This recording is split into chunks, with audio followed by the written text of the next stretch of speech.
Ladies and gentlemen, welcome. It's Tuesday. And here, at least on the west coast of the United States of America, it's 4:38 p.m. And sorry for being a couple of minutes late, but I got home. I ate something quick, came in here, set everything up. And it's kind of a quick setup because I didn't know what time I could do this at today. And I know I had given you guys my word that we were going to do this today. And so let's do that. I'm rocking the bald, bearded, and biblical hoodie because, the beard is, again, not a beard yet. But, at least it's got something there.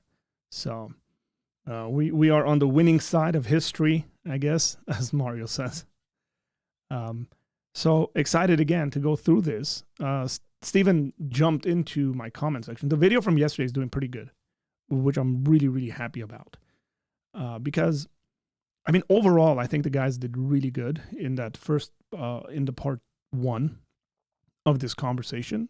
I think I had a couple of things to say. I don't think they're kind of groundbreaking stuff that they don't necessarily cover or anything like that. They covered pretty well, and all the stuff that they're supposed to say, but maybe some stuff that helps people kind of process through as they learn to listen, they learn to kind of have a critical mind if the opposing side says things that are, well-rounded and they're actually proper arguments. Give them credit for it.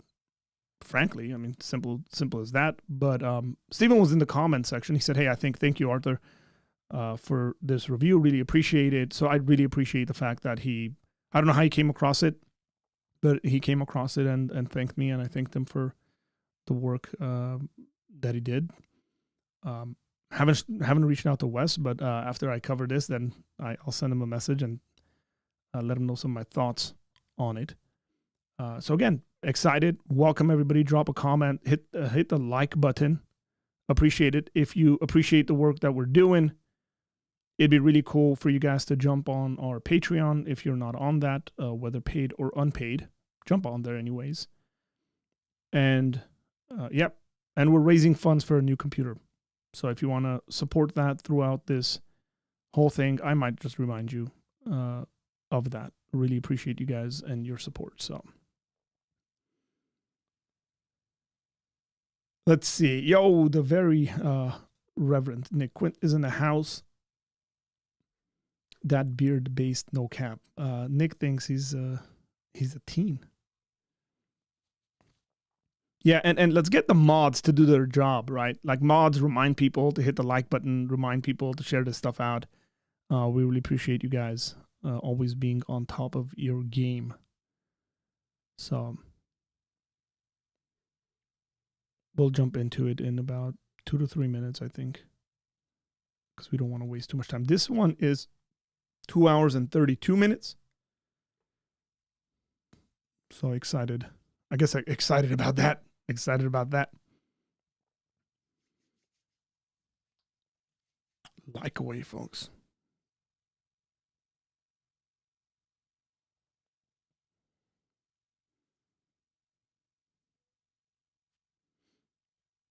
I don't know what Ecamm needs to do, but maybe somebody should tell Ecamm, who's got connections there. It would be really nice to actually see like when you guys leave emojis. This is partly why I have my computer as a monitor as well. On my end, in my comment section on Ecamm, it just gives me a description. Like it'll say face orange raised eyebrow. And then I got to look over to my other screen to see what the emoji actually is. It just gives me a description. It's really bad. I don't know why Ecamm is struggling with actually properly communicating that in our comment section. So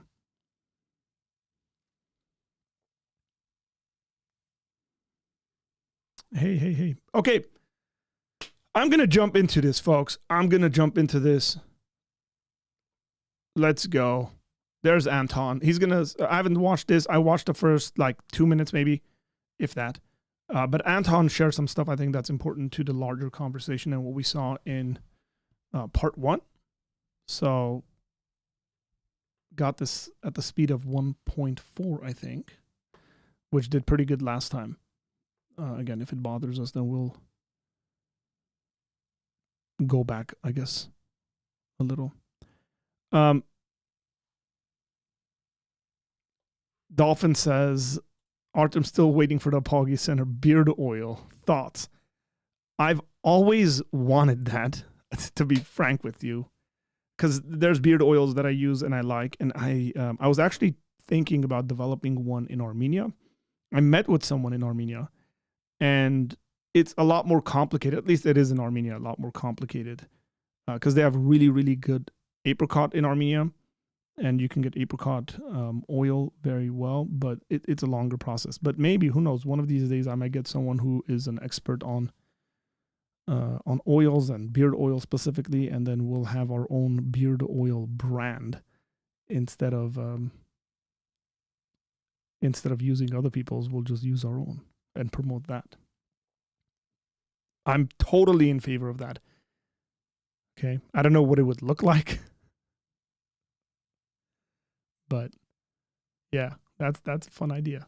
Okay, let's jump into this, ladies and gentlemen. We're gonna let Anton run with this, and we'll go from there.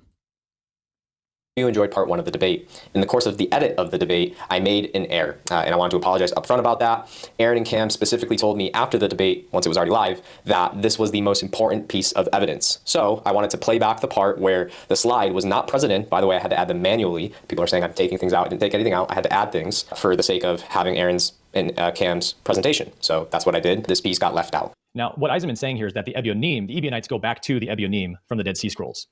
So, for example, the Pesher on the Psalms, fragment 1 through 2, column 1, line 23, we have this self-designation, the congregation of the Ebionim, the community of the Ebionim. And so here's the Hebrew from the actual document, the Psalm Pesher.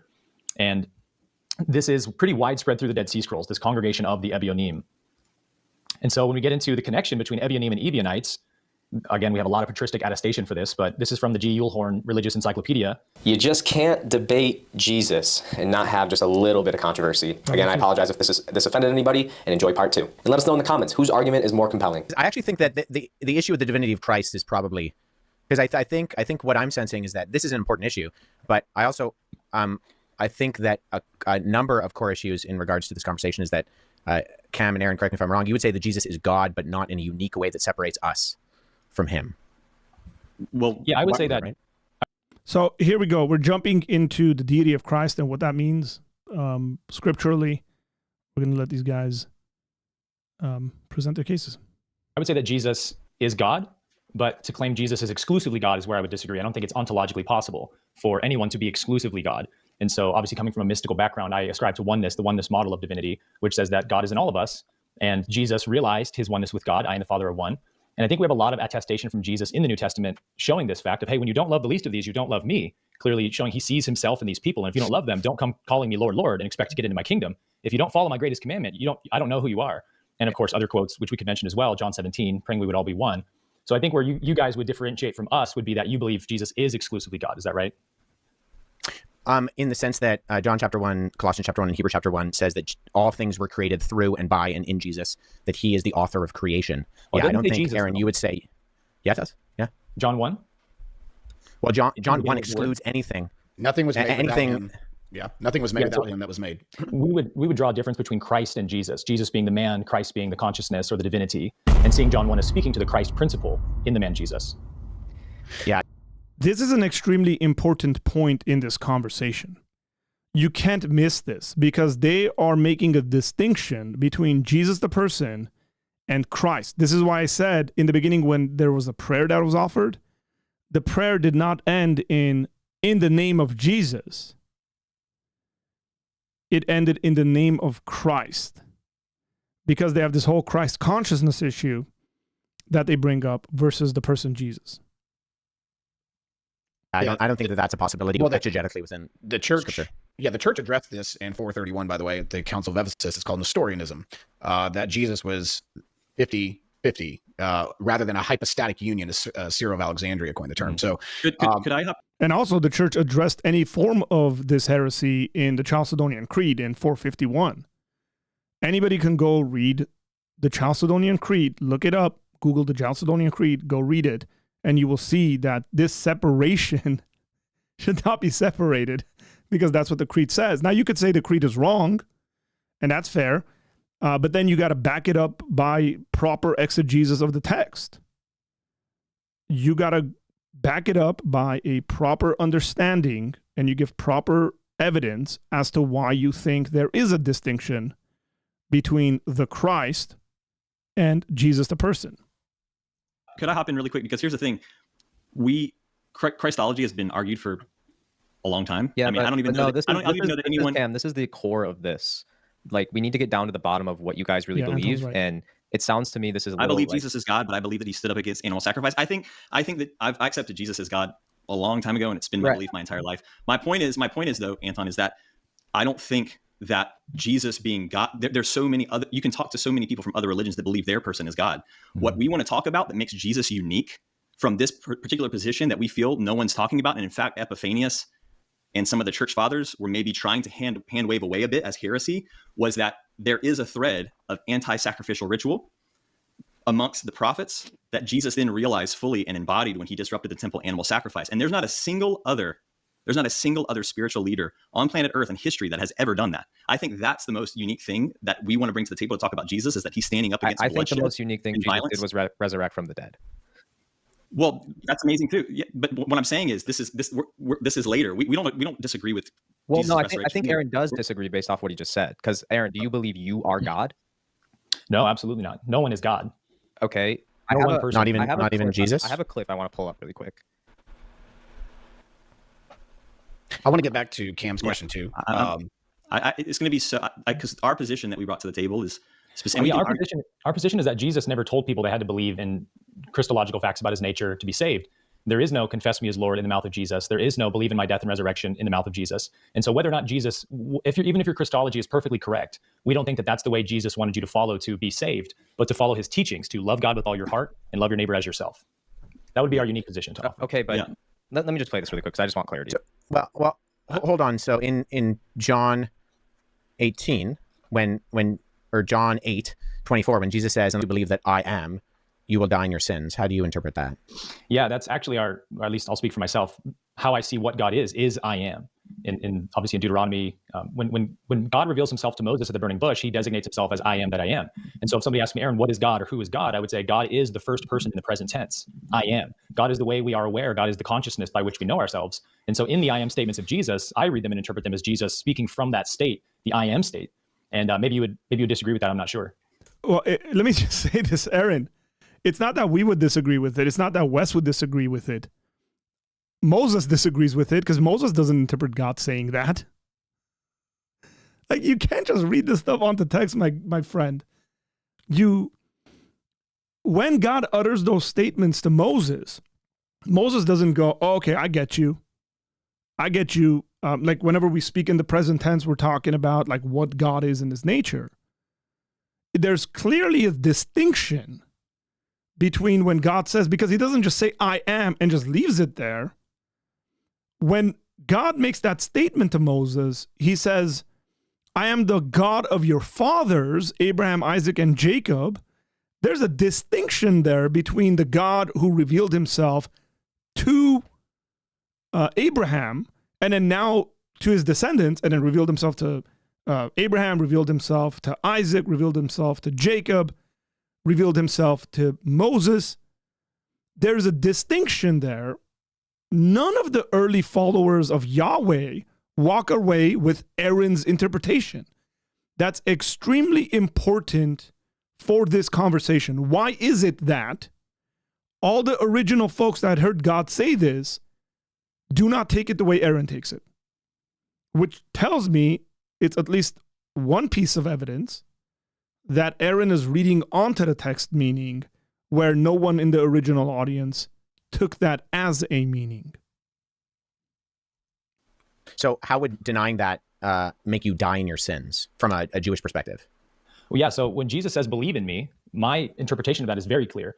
Jesus never said believing in me means confessing me as Lord or believing in my resurrection. He says over and over in the book of John 14:15, if you love me, obey my commandments. The one who has my commandments and keeps them is the one that loves me. Why do you call me Lord, Lord, and not do what I say? So to us, to believe in Jesus is to believe in what Jesus represents, what he taught, what he showed, what he commanded us. And so Jesus is very stern with his followers. If you don't do what I say, you don't follow me, you don't love me. And so that's what believe in Jesus means in our interpretation. And you know what else Jesus said? He validated Moses. He validated the Mosaic law. He validated the sacrificial system. He literally tells people, I brought this up in the last review that I did. He literally tells people, go and offer sacrifices because that's what's commanded in Moses.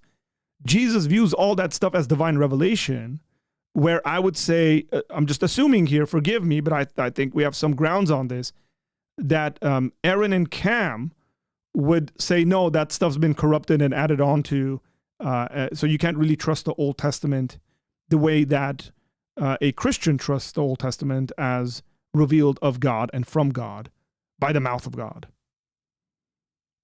That's extremely important for this conversation. And the scriptures seem to allude that even the devils, sure, believe in Jesus. So I don't know that that's that's why I feel like we're kind of deviating off the sacrifice topic and the Ebionites. Yeah, but I mean, Jesus went to the temple. I mean, this is known stuff. So the thing is that, you brought up the cleansing of the temple, Cam, I believe. And I do want to go back to that. So it doesn't look like we're avoiding it at all. The Essenes, or that community or that type of thinking, was anti-temple. Jesus was everything but that, right? In fact, he even called it his father's house. So that is he can't be a Essene or even a part of that sect because they were against the temple. Oh, they were against the temple. No. I think it's a bit of a non sequitur in the sense that Jesus they weren't against the idea of a temple. They were against the temple sacrifice system. They believe you've turned my father's house into a den of thieves. The temple was always meant to be a house of prayer for all nations. And so they were against what was happening in the temple or to the temple. They believed it was a defilement of the temple. The problem here is that whenever the temple is established, let's just say with Solomon, what are they doing? Do they not offer animal sacrifices? Of course they do. So I think by this logic, what Aaron's position is going to be, let's go back to Team B. What Team B's position will be is that stuff can't be trusted. They were doing stuff God never commanded. Look at pre-temple, look at the tabernacle. Are there sacrifices in the tabernacle? Of course there are sacrifices in the tabernacle. But then there's this revisionist aspect of dealing with Old Testament texts where they're going to say, no, it's been corrupted, it's been changed. They have to say that. There is no other option. You can't actually look at these texts as valid and hold to their position at the same time. It's an impossibility. In the tabernacle, there are sacrifices. When the first temple is instituted, there are sacrifices. I can't from the top of my mind remember sacrifices when the second temple is instituted. Some of my Old Testament friends here might do a better job at that. Why don't you guys throw that out there? You guys can throw it in the comment section in regards to passages. Sacrifices at the temple is a continuous thing, and it comes into the what's called Herod's temple. If that's kind of what we're seeing, we were talking about meta-narratives here yesterday. If that's what we're seeing in the process of this, maybe Jesus' issue is not the sacrifices themselves, but the corruption that people have in doing that. And again, it's hard because when we jump into the New Testament to talk about these things, they're again forced, at least Aaron is, I'm not sure about Cam. I think there is a slight disagreement on some of these issues with Cam and Aaron himself on some of their theological views. The book of Hebrews clearly talks about this. The book of Hebrews tells us why there shouldn't be any more sacrifices at the temple, because the ultimate sacrifice has been done. You can't miss this stuff. Not by the first century. By the first century, they were almost certainly against the temple system. All of it, even the actual building. They had a temple that they had built. Yeah. Well, you mean the Essenes? The Essenes. The Essenes were definitely against the building in Jerusalem. This became even a major part of debate of where God should be worshipped in general. I mean, remember Jesus with the woman at the well. She's like, well, your people say it's in Jerusalem, a.k.a. the temple. Our father said it's in this mountain. There was a major debate, and Jesus was like, it really won't matter because I'm here, and when I'm here, I'll be worshipped because God is a spirit and will be worshipped in spirit and truth. The point is that there were different locational places of worship, and the Essenes absolutely rejected the temple in Jerusalem on the Temple Mount. And Jesus said, this is my father's house. Right. Yeah. And again, we're not saying Jesus was an Essene. We're saying Jesus emerged from this sect, from this lineage. And we actually believe he probably had a lot of differences with them. Sure. And that's probably why he left Qumran to go to Palestine and preach the gospel there rather than in Qumran, because he didn't have full alignment with their beliefs. I think that's a pivot. You believe Jesus was in Qumran? No, I think that's a pivot. I think Aaron is pivoting here because the arguments are too strong against this, which is fine to do in a debate. Completely fine. Saying Jesus emerged from that sect, whether he was obviously born in Nazareth or Galilee, but his lineage clearly, with the Bethlehem. connections we've shown, most likely came from that sect. Because we know he wasn't a Pharisee or a Sadducee. Well, hold on. If that's a major point, and also the Essenes were very ascetic. They were very excluded from community and society. Jesus was all, Jesus was all in society. I mean, he was wanting crowds. He was calling for people. So I would say that Jesus had no relation at all to the Essene group. I'd say there's nothing that even in his ministry parallels, except for the idea of baptisms. But the difference is Jesus wasn't baptizing people daily. What about communalistic living, though? Well, hold on. Jesus clearly brought the communalistic voluntary poverty tradition, which we showed you in the Dead Sea Scrolls, to his Jerusalem community or Galilean community. He was practicing that Essenian practice, which again is unique to the Essenes. There is no other Jewish sect that practiced communalistic living. That's a causation correlation fallacy, by the way. Just saying. Well, my camera's acting up. I would say that. I would say that. Wes's camera is acting up, guys. Let's get on that Billy Carson trend and say, hey, every time I was addressing the guy, his technology would fail because it was all a setup. Let's just say that Wes in Canada has bad internet. I'm sorry, Wes. You Canadians need to get your internet fixed. Maybe you can get it from the United States, but there's some serious tariffs on you guys right now. What we're seeing is an example of the Texas sharpshooter, where you capitalize on certain parallels, but you ignore everything, because Jesus, particularly his habits concerning the Sabbath, which the Pharisees also had a great deal of concern with, and in the fact that he was willing to go out to people who were seen as ritually unclean and spiritually unclean, that would have been not just condemned by the Essenes, but they would have actually have rejected him outright for eating in tax collectors' houses, for touching people with ritually and physically uncleanliness. What's your evidence for saying that they would reject him for that, though? How do you know they would reject him for that? Well, they believed in these They were obsessed purifications. with ritual purity. Yeah, purity. They were obsessed with. So they had very strict laws. There we go. Billy Carson.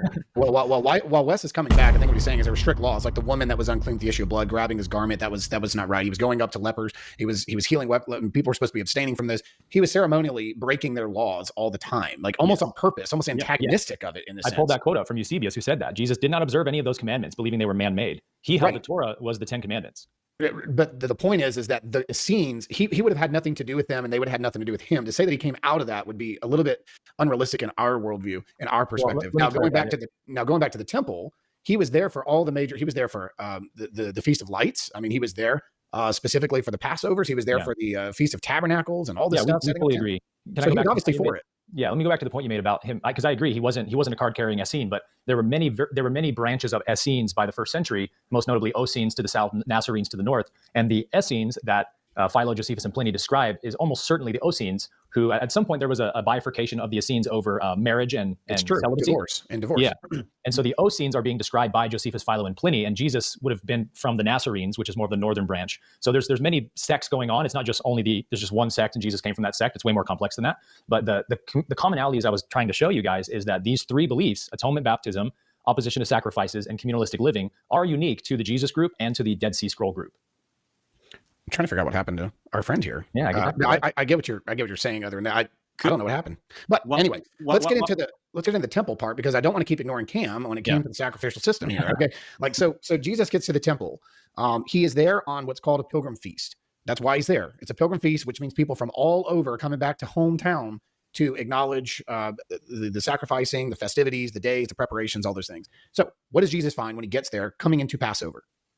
This is the issue that Cam presented. He finds there's a problem. He sees people at money, exchanging money. I think Wes is coming back. There he is. Yay! Sorry about that. You wicked bastard, unplugging your Wi-Fi. Yeah, but so we're It's okay, guys. I think Anton's still going through his sanctification process there. It's all good. catch you up, Wes. We're in the temple, talking about the temple. We've shadowed the doors. Okay. Pilgrimage feast. People are coming from all over the place. Jesus is angry. And by the way, I would argue that this event may have happened more than once based on the synoptics and John. I actually think it happened twice. So when we look at Jesus's attitude, he is angry with the money changers, right? He flips their table. I think that's and I think he was angry about the animals too. Yeah. And we can explain why, but go ahead. Let's ask this question. Why would the animals and money changers be connected just societally? Why are they connected to begin with? What's the connection? Because people are coming from all over. Not everyone has the ability to bring a clean animal or a right animal. Not everyone has the ability to afford it. So there needs to be a temple tax or an exchange rate that's happening so that they can get the proper animal to murder. Well, they were going to be sacrificing these animals, and people traveling, it's pretty hard to carry an animal with you 150. Is it just me, or do other people have an issue with the word murder being used of animals? Like grammatically, linguistically. Now, in Armenian, we have multiple words. Again, English is a second language, guys. Sometimes I hear these guys use words, and I was like, man, I wish I knew that. I was talking to a buddy of mine, and we're like, man, some of these native-born guys know words that we don't know. We have completely different expressions that will tell you exactly what's dying. And as a matter of fact, if you refer to someone who's died with the word that is referred to animals when they're killed or when they die, it's derogatory because you're calling someone an animal. Like someone can read that sentence and go, oh, this guy didn't like that guy.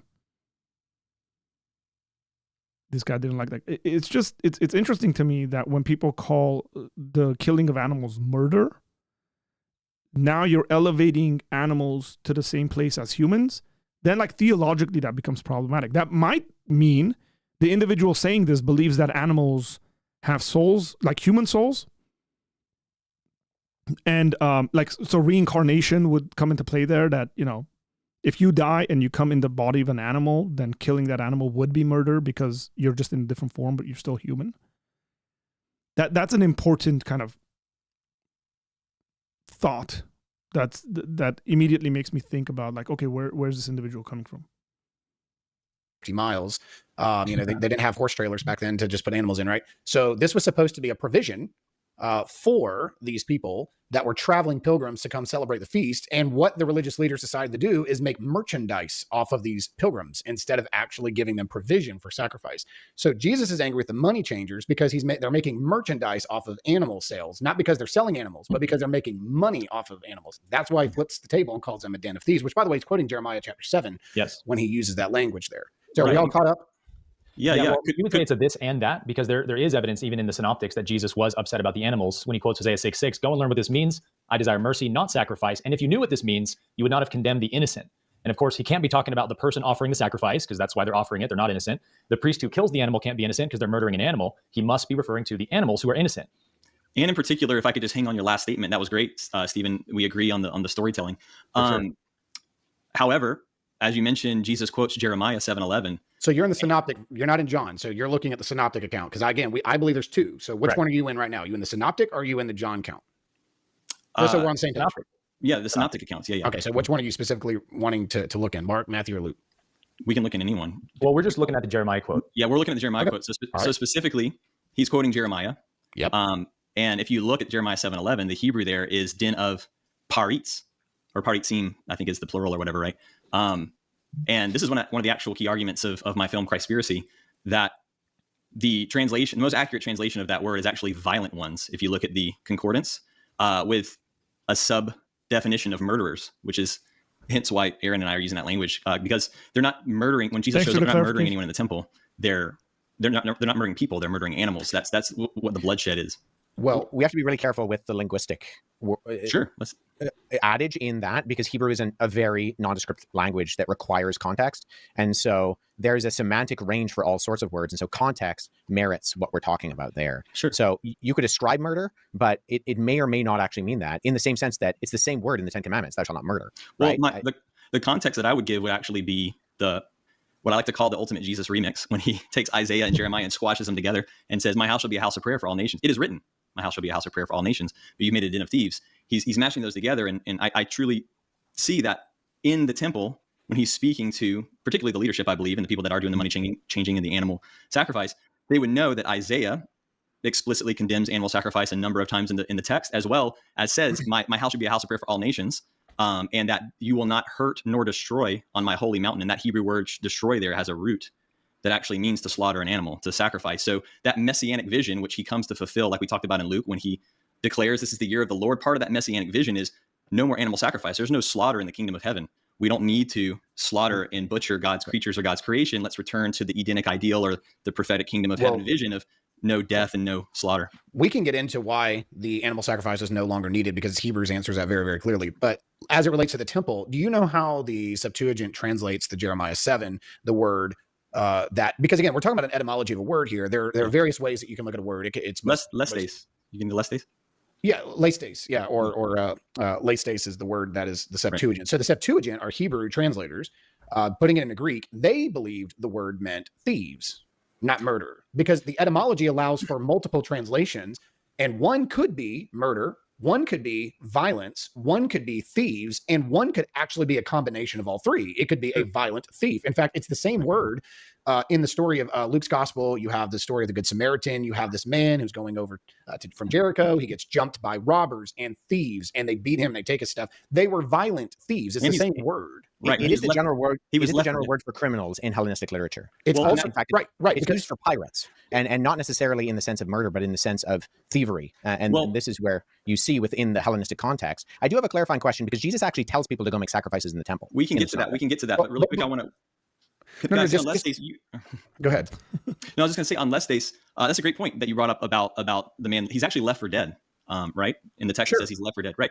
So the designation for even lestes, which I would argue, and I know Aaron and I on our position would probably argue, given the nature of what we were saying with the Hebrew gospel versus a potential Greek gospel, or should I say a potential Hebrew gospel, that the gospels, they're writing to a Greek audience and they're using that word because they're writing to a Greek audience. But even taking it at face value, lestes denotes violence. It's a different word than your traditional thief. So it's implying a violent act. So it's not necessarily. No, lestes in its generic form is a thief.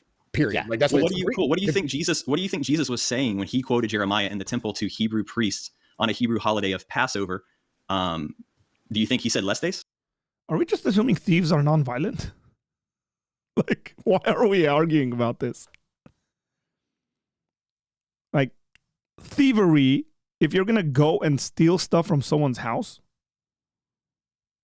you're probably going to bring about some violence. If you're going to be a thief to someone on the streets, you're going to have to be violent towards them. Like, it's built into the word. I'm curious to know,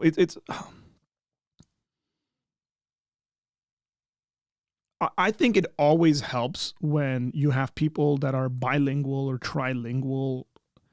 Like, I don't know Hebrew and Greek, but I know another language in which I can think in that language, I can write in that language, I can read in that language, and I understand how languages work and how words get translated.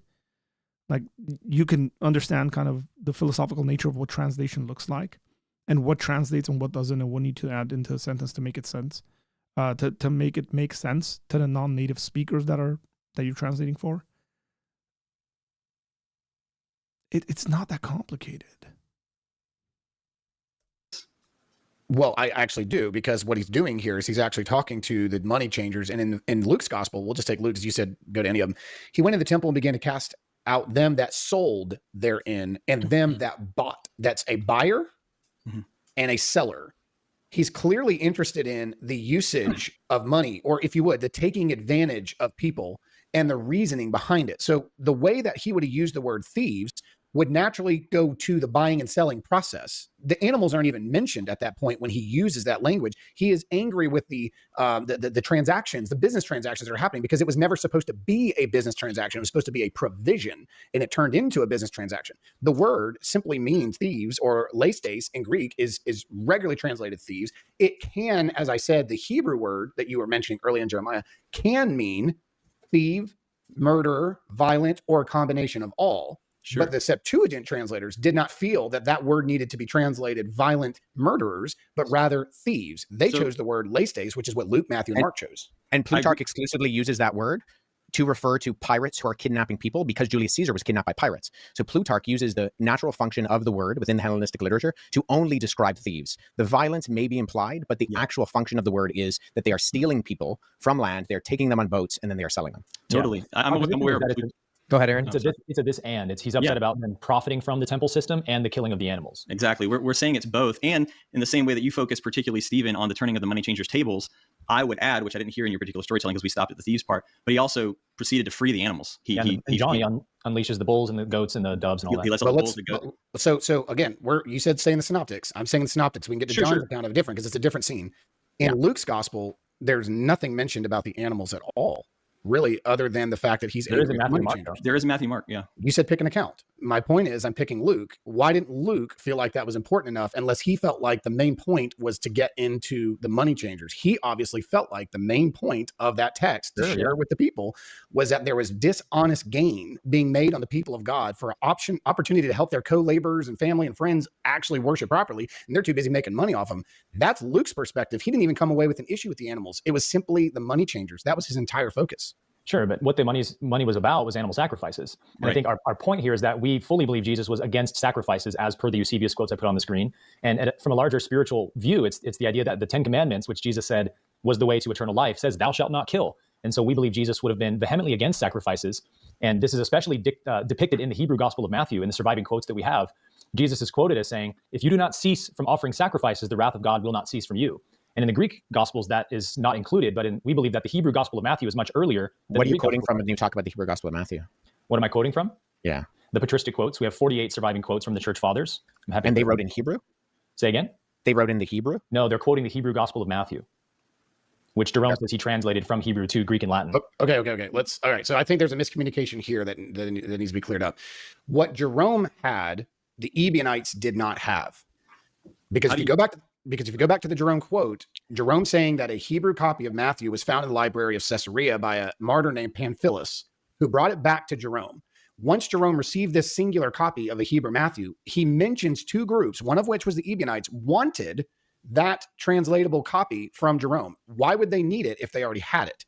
So obviously what Jerome had was not the same as what they were using. And this is where I think Epiphanius is really going to help us, because he tells us that there were actually, which by the way, again, take it from somebody who believes there was an actually Hebrew Matthew that existed before the Greek. I do believe that.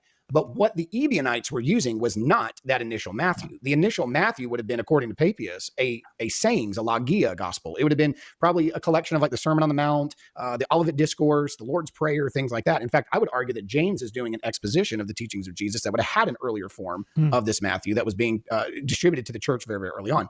But what the early church fathers are saying is that Matthew had collected teachings in the Hebrew Aramaic, and that he had put together some sort of sayings gospel, which I think is the missing cue, by the way, the whole hypothetical gospel. I don't think you need it. I think we have it with Matthew's eyewitness account. I think the Greek gospel was translated later with a company of eyewitnesses, with Matthew taking his work, Mark's work, and other testimony and corroborating them together. That being said, what Jerome had in his hand from Pamphilus that came from Caesarea could not be what the Ebionites were using, or they would not have asked him for a translation of it had they already had it themselves. What they were looking at was a gospel, according to Epiphanius, that was mutilated of Matthew, that they had interpolated things, they had added and removed things. Those are his words, mutilated. And he knew of a man who was a part of that group named Josephus, not to be confused with a chronicler. We're talking about a different man who was an Ebionite. And he had personal conversations with Ebionites who'd mentioned that they took John and translated it from Greek to Hebrew. Acts of the Apostles turned it into Greek to Hebrew. And he even said they used some of Matthew and mutilated a Hebrew Matthew. So it's clear what the Ebionites were using and quoting was not the same as the initial text that Matthew would have produced in Hebrew Aramaic sayings. If so, then why did they want Jerome to take what he had gotten from the library of Caesarea and give it to him if they already had it? So clearly we needed to make this up, because what ended up happening is they started calling this gospel of Matthew that they had, it was also called the Gospel of the Hebrews. And what I don't want to do is confuse this, because the Gospel of the Hebrews and the Matthew mutilated gospel they have in Hebrew is one gospel, apparently, from what we can tell. But what the original Matthew had that was found in Caesarea is not the same as the alleged Matthew that the Ebionites were using. They're not the same, even though they have the same name. That's why I say similar doesn't mean same. That's what we need. I would agree to a large extent, but I think it's more so because the Hebrew Gospel of Matthew would have, like all books, eventually been changed or edited across time. The interesting thing about what Epiphanius says is that he says they mutilated the Hebrew Gospel of Matthew, and then he goes through the 8 quotes that he thinks are mutilations. Yes, he does. It's kind of funny to read, because he puts like the John the Baptist eating cakes and honey versus locusts, and he gets all angry about it. So scholars identify the Hebrew Gospel of Matthew, specifically James R. Edwards in his book. And can you guys see my screen, by the way? No. The quotes on the screen? No. Oh, bummer. I'm putting the church father quotes on the screen. Epiphanius says, they, the Nazarenes, have a gospel according to Matthew, quite complete in Hebrew. Jerome says, Matthew, called Levi, composed a gospel of Christ at first published in Judea in Hebrew for the sake of the circumcision who believed. Of course, we have the Papias quote, Eusebius, Origen, and many others. And so the point we're trying to make here is that the 48 surviving quotes we have do paint a strikingly different version of Jesus in many ways than the Greek Gospels do, specifically when it comes to animal because sacrifices. It's condemned. And that's what I'm saying. It wasn't condemned for a very long time. The church fathers actually quote from the Hebrew Gospel of Matthew in reference to the Greek Gospels often in their commentaries, and they speak very highly of it up until around the 3rd century. And then as it gets associated with the Ebionites, they start to condemn it as no. This is what I'm trying to say. We got to look at this differently because both documents are given the same name, right? Matthew's name is alleged to whatever the Ebionites are using. The same document adapted in a different document, though, right? Like the source text could have been that original gospel written by Matthew in Hebrew. The source text, that's not what the patristics are saying. The patristics are telling us that Matthew's gospel, and I mean, I can actually pull up some of the quotes of this if I need to. They're actually telling us that, because you're mentioning Jerome, Origen, all them. By the way, again, I affirm that there is a Hebrew gospel, but there are also church fathers that tell us that it was translated into Greek by others. In fact, the names that would have been associated with the translation are James, John, and Barnabas, and a few others that the church fathers are saying were a part of some sort of corporate work where the Greek gospel was almost like a headquarters gospel. Think about this from the perspective, what good is if Matthew is legitimately writing down Jesus' teachings in Hebrew, Aramaic, and just a combination, nobody in the Greek world can read that. To continue to put a gospel out there in Hebrew and Aramaic, because the trade language of the world was They may not have been interested in the Greek world at that point, though. No, early on they were not. They wrote it for the Jews in particular. Right, well, exactly. So once the gospel went out of Jerusalem, Judea, which was Jesus's intention, to Samaria and the uttermost parts of the earth, and to go into all nations, a Hebrew Aramaic gospel does no good. It's incomplete, and it actually doesn't do anything. At this point, Mark's gospel is circulating. That really doesn't have much to do with our point, though. Yes, it does. No, it doesn't. It doesn't have anything to do with our point. Absolutely does, because you're trying to. No, because you're trying to say that the Matthew that the Ebionites is using is the same Matthew that these church fathers are talking about, and it's not. They're condemning the Matthew you're talking about. That's not what I'm saying. What are you saying? You said what are you saying? Says that Matthew wrote the Hebrew gospel in Hebrew when Peter and Paul were preaching in Rome. Yes. So that puts it around. Which is a different thing than the citations of the Hebrew Matthew that you're. That puts it in the 60s. 60s, sure. Early 60s, late 50s. When these same church fathers then quote from it, they quote Jesus as being written, opposing sacrifices, and notwithstanding that the Hebrew gospel of Matthew is in first person in the quotes that they give, whereas the Greek gospels are all in third person, which is why I don't think that they're eyewitness accounts at all. I don't think any of the disciples could have written in sophisticated Koine Greek documents like the New Testament gospels are. So we believe there's no such thing as sophisticated Koine Greek. Koine Greek is unsophisticated by definition. Oh my gosh, dude, the Greek New Testament documents are highly intelligent. They're written by highly intelligent, educated Greek scribes. They're not written by Jewish peasants who have some working Greek. With all due respect, that indicates that you are not able to read Greek fluently, because there are levels of Koine Greek in terms of the fact that Hebrews and Luke and Romans are more sophisticated, but Koine by its definition is simple. And that's when you compare something like Plutarch or Xenophon to something even like Luke or Hebrews, which is the most sophisticated Greek in the New Testament. It is still far, far more simple. And so Koine by its definition is simple because it's common. Sure. What I mean is that's what the designation is. I mean, essentially, if you're looking at Greek, you're looking at Koine Greek, which is the common Greek. If you look at classical Greek, it's a lot more complicated from my understanding. Again, I'm not a Greek expert, but Koine means common. It's the common man's tongue. I don't know. Maybe a decent articulation of this would be like King James English versus kind of common American English that the rest of the world kind of speaks now, essentially. You would agree that the New Testament Gospels were written by intelligent Greek-speaking scribes, Greek-trained scribes. Well, but this is not unusual in the fact that all biographies in the ancient world, if we look 150 years before Jesus and 150 years after Jesus, almost every gospel is written either anonymously or in the third person. In fact, all of Plutarch's documents are written in the third person, and even Josephus writes in the third person. Especially when it's war. Yeah. And so this is a common parlance use within ancient biographical writing. So course, yeah. So and this would have been assumed to be what you would do if you were an eyewitness. You would write. In fact, Plutarch describes himself as a good soldier in the third person. Yeah, Josephus says the same thing in the wars. And there's also first-person documents written as well, right? That's the difference between an autobiography and a biography. When they're writing biographies, they go to the third person. The Gospels are biographies. In fact, I'm only aware of two that don't do that are formally identified with the author identifying themselves within the text. And that would be the writing of Peregrinus, the passing of Peregrinus, and I'm blanking on the other one.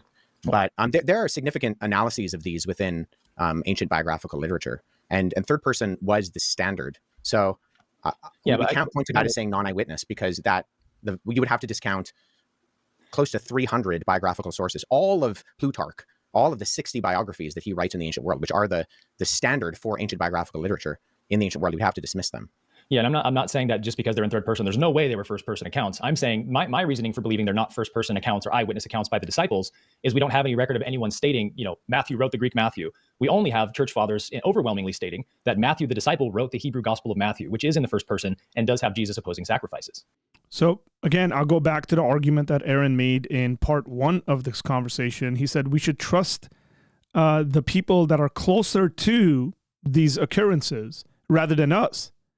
My response is going to be, well, the people closest to say that these individuals wrote these things.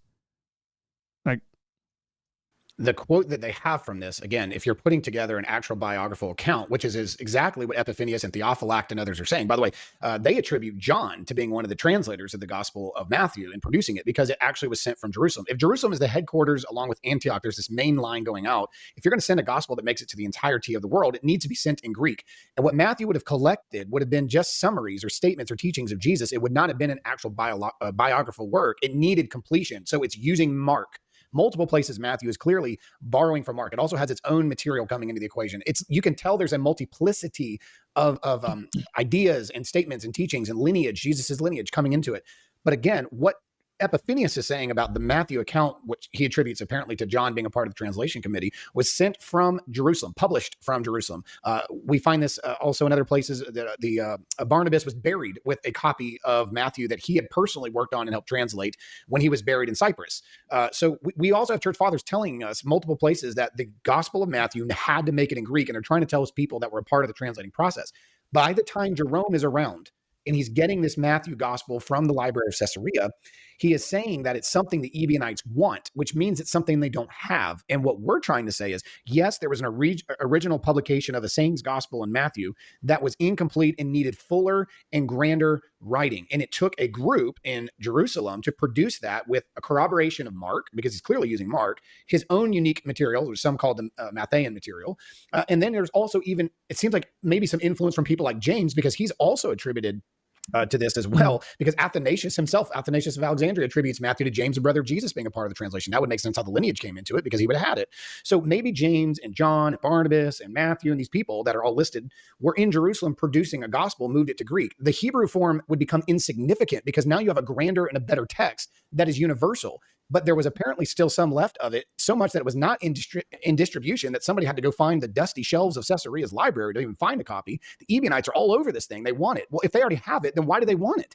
The point is what they had was not the same form of the Hebrew Matthew that was in the library of Caesarea. That's what I'm trying to say. And that's why Epiphanius can praise the Hebrew Matthew, because it was in a form that was actually from Matthew, and actually reject a mutilated form of it that was being used by the Ebionites. That's our position as well, is that it was an edited version from 3 to 400s AD. We have Eusebius, Epiphanius, and I think Jerome as well, all saying that the Ebionites use only the Hebrew Gospel of Matthew.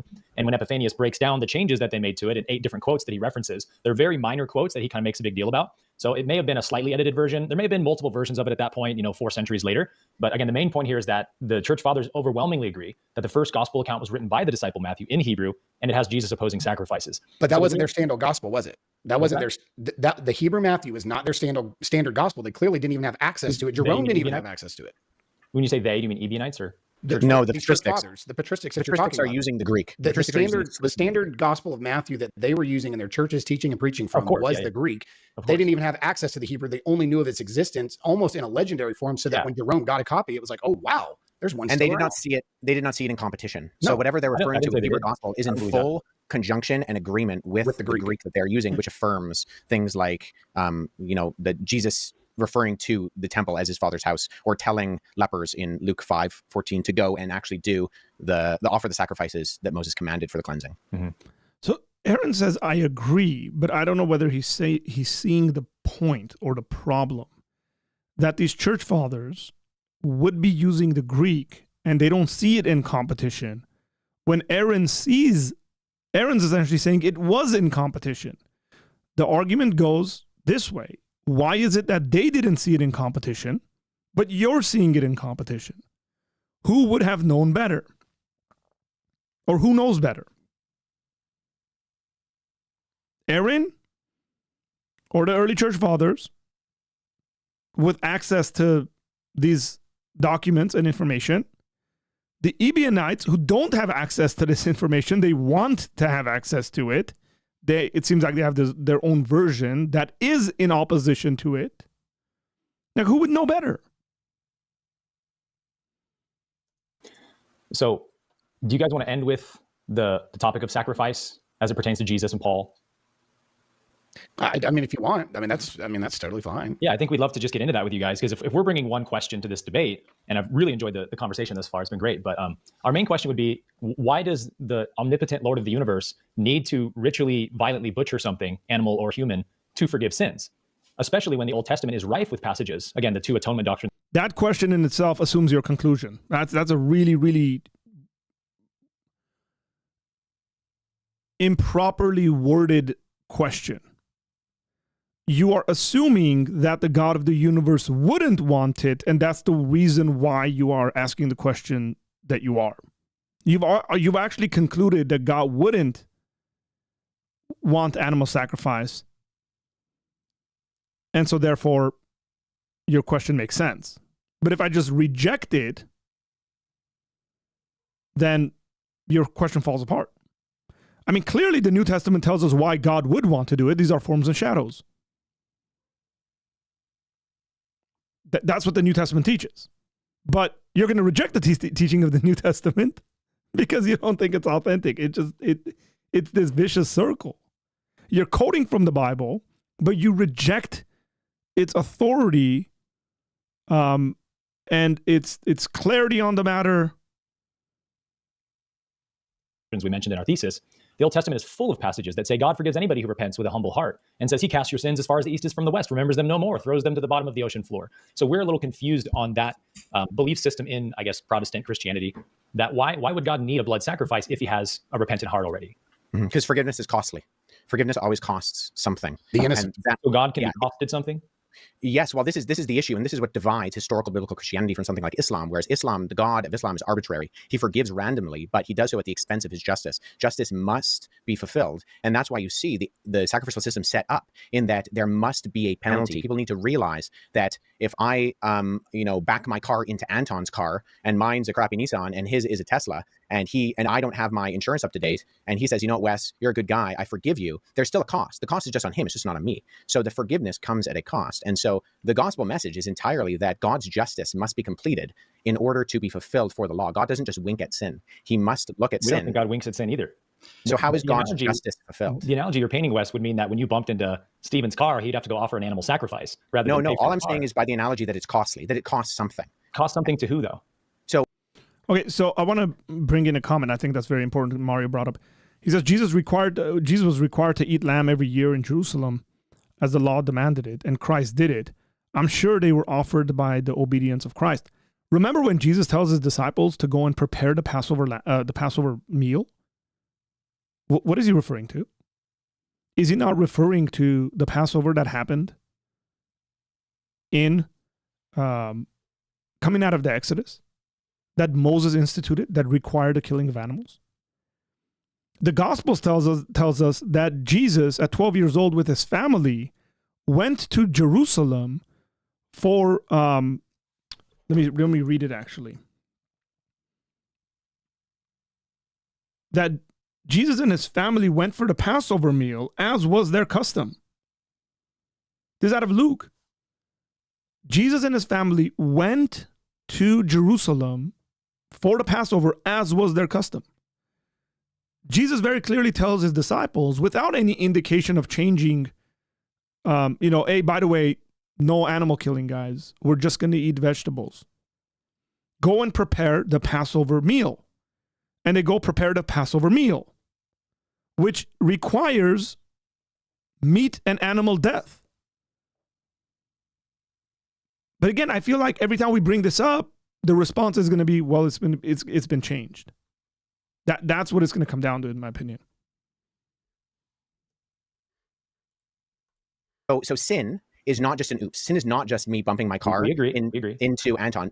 Sin is me purposefully burning Anton's car and his house and his brother who lives with him down to the ground and wanting to purposefully do that. And so the fact is that forgiveness is costly all the time. And so when Jesus uses the ransom language, that the Son of Man has come to be a ransom for many, it's the exact same language that the Septuagint uses when it's talking about sin sacrifice. And when Jesus establishes the new covenant in his blood, he uses that language. He's referring to, at the Passover meal, the blood that is of the sacrificial lamb that is then put on the lintel of the door in order that the angel of death passes over. It's inherently hearkening to the fact that this forgiveness has a cost, and the cost is something that people need to take seriously. And Jesus understands this. This is why he is agonizing in the Garden of Gethsemane, because he knows that it's not just the physical pain that he's going to go through, but it is the eternal wrath of the Father that's going to be poured on him.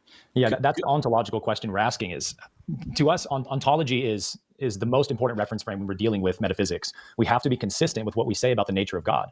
And so I'm sure you guys believe God is omnipotent, omniscient, these kinds of things. Would you agree? Yeah, of course. So if God is omnipotent, meaning God has all power, then why does God need something, let alone murder and bloodshed, to... That's an improper understanding of what omnipotent means. It just tells me that your definition of omnipotent is not what the historical tradition definition of omnipotent means. Offset sin? Is there a metaphysical debt that incurs upon God when we sin? Well, the sacrifice of Christ is not murder. He says, no one takes my life of me. I give it of my own accord. I lay it down. So he purposefully goes. And that's why I said earlier at the beginning of this, that it's the gospel is a Trinitarian thing, essentially, because the Father sending the Son, who is giving himself, and then the empowerment of the believers in the Holy Spirit. So Jesus is not going unwillingly. He knows exactly what he's stepping into. You don't think he was? You don't think he was. Right. So it's not murder. Jesus gives himself. Well, what you're saying is God allowed Jesus to be murdered by other people, which is Jesus murder. is God. So he's the eternal murdered plan, on the cross. Yeah. So why did God? God? He said, "I have the power to lay it down, and I have the power to take it again." He's in full control of what happens, and even once he tells Pilate that, Pilate almost tries to get Jesus out of it. It's like, okay, let's let this guy alone. He almost feared dealing with Jesus a little bit. His wife had bad dreams about it. I mean, Jesus was in complete control of his death and his life. Like, it wasn't just like God let it happen. He let it happen. I'll put it this way. When Jesus is teaching us things like forgive 70 times 7, turn the other cheek, go the extra mile, love your enemies, bless those who persecute you. If you don't forgive, you can't be forgiven. Do you think Jesus was giving us a different rule set that God apparently doesn't have to follow? God has to forgive through murder in some form, whether animal or Jesus. But Jesus says, you guys just forgive each other. Why can't God just forgive when someone repents? Well, you forgive on the same basis of, like, you are not given the power to forgive sins. That's why in Mark 2, when they say no one can forgive sins but God, Jesus answers, why does this fellow talk like, they say, why does this fellow talk like this? He's blaspheming. Who can forgive sins but God alone? And Jesus' response is, I can forgive sins because I am Yahweh. Did Jesus say that? Well, that's what's implied. And that's why the Pharisees get so mad at him. I mean, I don't think it is, though. Jesus didn't say that. So that you will know that the Son of Man has power to forgive sins, I say to this man, get up, pick up your mat, and walk. That is an argument to prove the healing is the proof that he has the right to forgive sins. That no one can forgive sins but God alone. He doesn't say, oh, no, I'm not actually. I can forgive sins because I'm Yahweh. That's not what Jesus said. But he doesn't say, if you forgive others, God will forgive you. What you give out is what you get back. So it's always God that atones for sin, of course. But he's saying if you don't forgive your brother, your Heavenly Father can't forgive you. That's the gospel of Jesus. Right, but it's done secondarily on the fact that you're not actually forgiving sins. You are forgiving your brother for the wrongdoing. You're forgiving offenses. Yeah, you're forgiving offenses. That was taught in the Old Testament too. I mean, that was taught with a sacrificial system. That's not a new thing that Jesus just invented. Like, he's actually reiterating the heartbeat of the law. Correct. We believe Jesus was teaching what the Old Testament teaches, which is that God forgives anyone who repents. You can't do that. Brother, the Old Testament teaches animal sacrifice. Oh.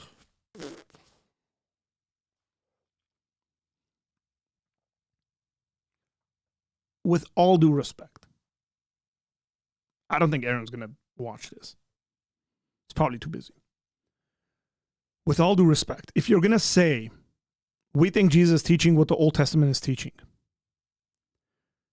and the Old Testament teaches animal sacrifice, Exodus, Day of Atonement, animals being killed, blood being put on doorposts.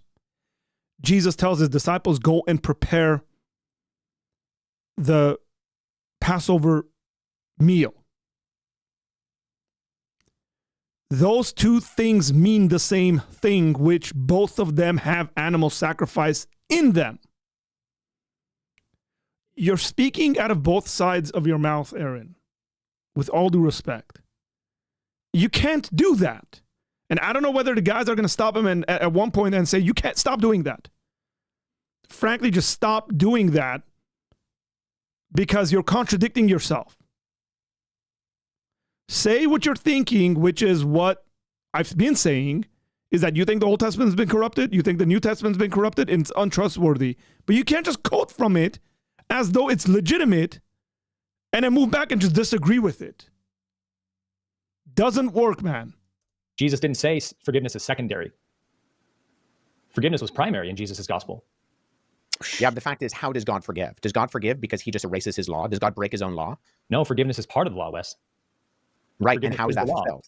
So where's the justice? If you hold something against someone, the law holds that thing against you. Could I ask something on this topic? And sorry earlier too if I was like butting, it's because I haven't gotten to get too many words in, so I'm like fighting for it. Yeah, you guys are crushing it though. Hey, big shout out to Cam for his patience. I think he's been ridiculously patient throughout this entire conversation. He's like stayed in the background. Poor guy hasn't been on screen. Big props to you, man. So when you say there's a cost, is that cost blood? Well, the blood is a symbol of the actual penalty. I mean, so okay.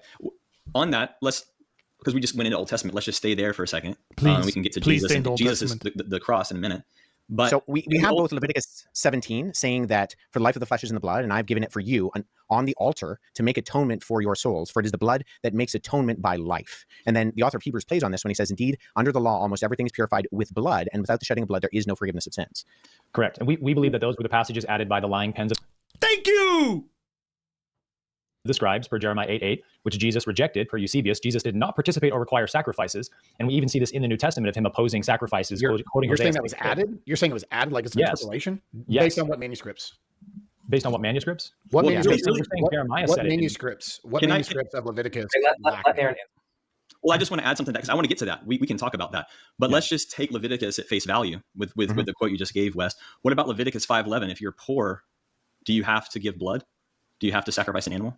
Yeah, and that's why when Jesus' family goes at the beginning of Luke's gospel, they buy a dove for pennies, because the fact is that if there were provisions made for people who are not of wealthy status in order to still make the sacrifices, in order to point to, and this is the whole point of the author of Hebrews, is he's saying these things are pointing to the greater fulfillment. These are shadows of the things to come. So that sacrificial system is done away because Christ is the ultimate sacrifice. But we see the provisions made for the poor for the fact that there needs to be a sign of the penalty of the sin that is done, both for the nation of Israel and the nations around. By the way, that's why the temple money changers had their tables flipped, because they were supposed to be taking cheap animals that were used for sacrifice and making expensive merchandise off of them. Yeah. And Jesus's family was a poor family, and they brought the doves just as Leviticus 5 instructed. And I mean, would you say Mary and Joseph are wrong? But that's the thing is, you're not. Can you read Leviticus 5 again? 5:11.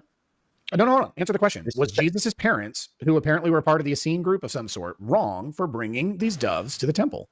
We can get to that in a minute, but I had a previous question first about Genesis 5:11. I'm only doing. I hope you guys caught that, Stephen. Phenomenal, my friend. I hope you guys caught that, because they were saying Jesus was like kind of a part of this. His family lineage is a part of this Essene group. Why are they going to the temple to offer sacrifices on Day of Atonement? That's a strong point. That, I think, dismantles a good amount of their argumentation. I'm not trying to be mean. It's 17:11. Yeah. You're talking about Leviticus 17? No, I'm talking about Leviticus 5:11. If you cannot afford to bring 2 turtle doves or 2 young pigeons, you may bring 2 quarts of choice flour for your sin offering. No blood. Right, but it's still an offering. And the fact is that there's offering, and it's seen as inferior. It's seen as inferior in Leviticus. Sure, but this, again, this is kind of what I'm aware right now that I'm making a bit of a jump, but it wouldn't be as much of a jump if in a moment we could lay out our whole, again, our thesis of the Nazarenes and the Ebionites. But Cam is right. It wouldn't be, so let me rephrase what Cam is saying. It wouldn't be as much of a jump if you agreed with what we're saying. And you're right, Cam. It would not be as much of a jump. But you have to prove your point before we get there. Right? Maybe you will later on. But you have to establish that what you're saying, the changes, extra authorship, that's what Jeremiah is arguing against. The Ebionites were right on their interpretation versus like all of what we see in the Old Testament. And then we can make that jump. Or else it becomes a vicious circle. It's circular reasoning. My argument is true because my assumptions are true. My assumptions are true because my argument is true. Maybe this is why blessed are the poor. They don't even need. It's not even a requirement. Spirit. Blessed are the poor in spirit. It's not blessed are the poor. It's not blessed are the poor. It's the poor in spirit. In Matthew, it's poor, and in Luke, it's poor in spirit. Yeah. No, in Both are Luke poor. it's poor. In Matthew it's poor in spirit. Poor in spirit. Blessed are the poor in spirit in Matthew. you Blessed sure? are the poor. I'm 100% sure. Is it Mark that's blessed are the poor? No, there's the Sermon on the Plain, the Sermon on the Mount. There's no. There's only Luke and Matthew record this, and it explicit. I mean, we can pull it up. I mean, So I don't want to be a jerk.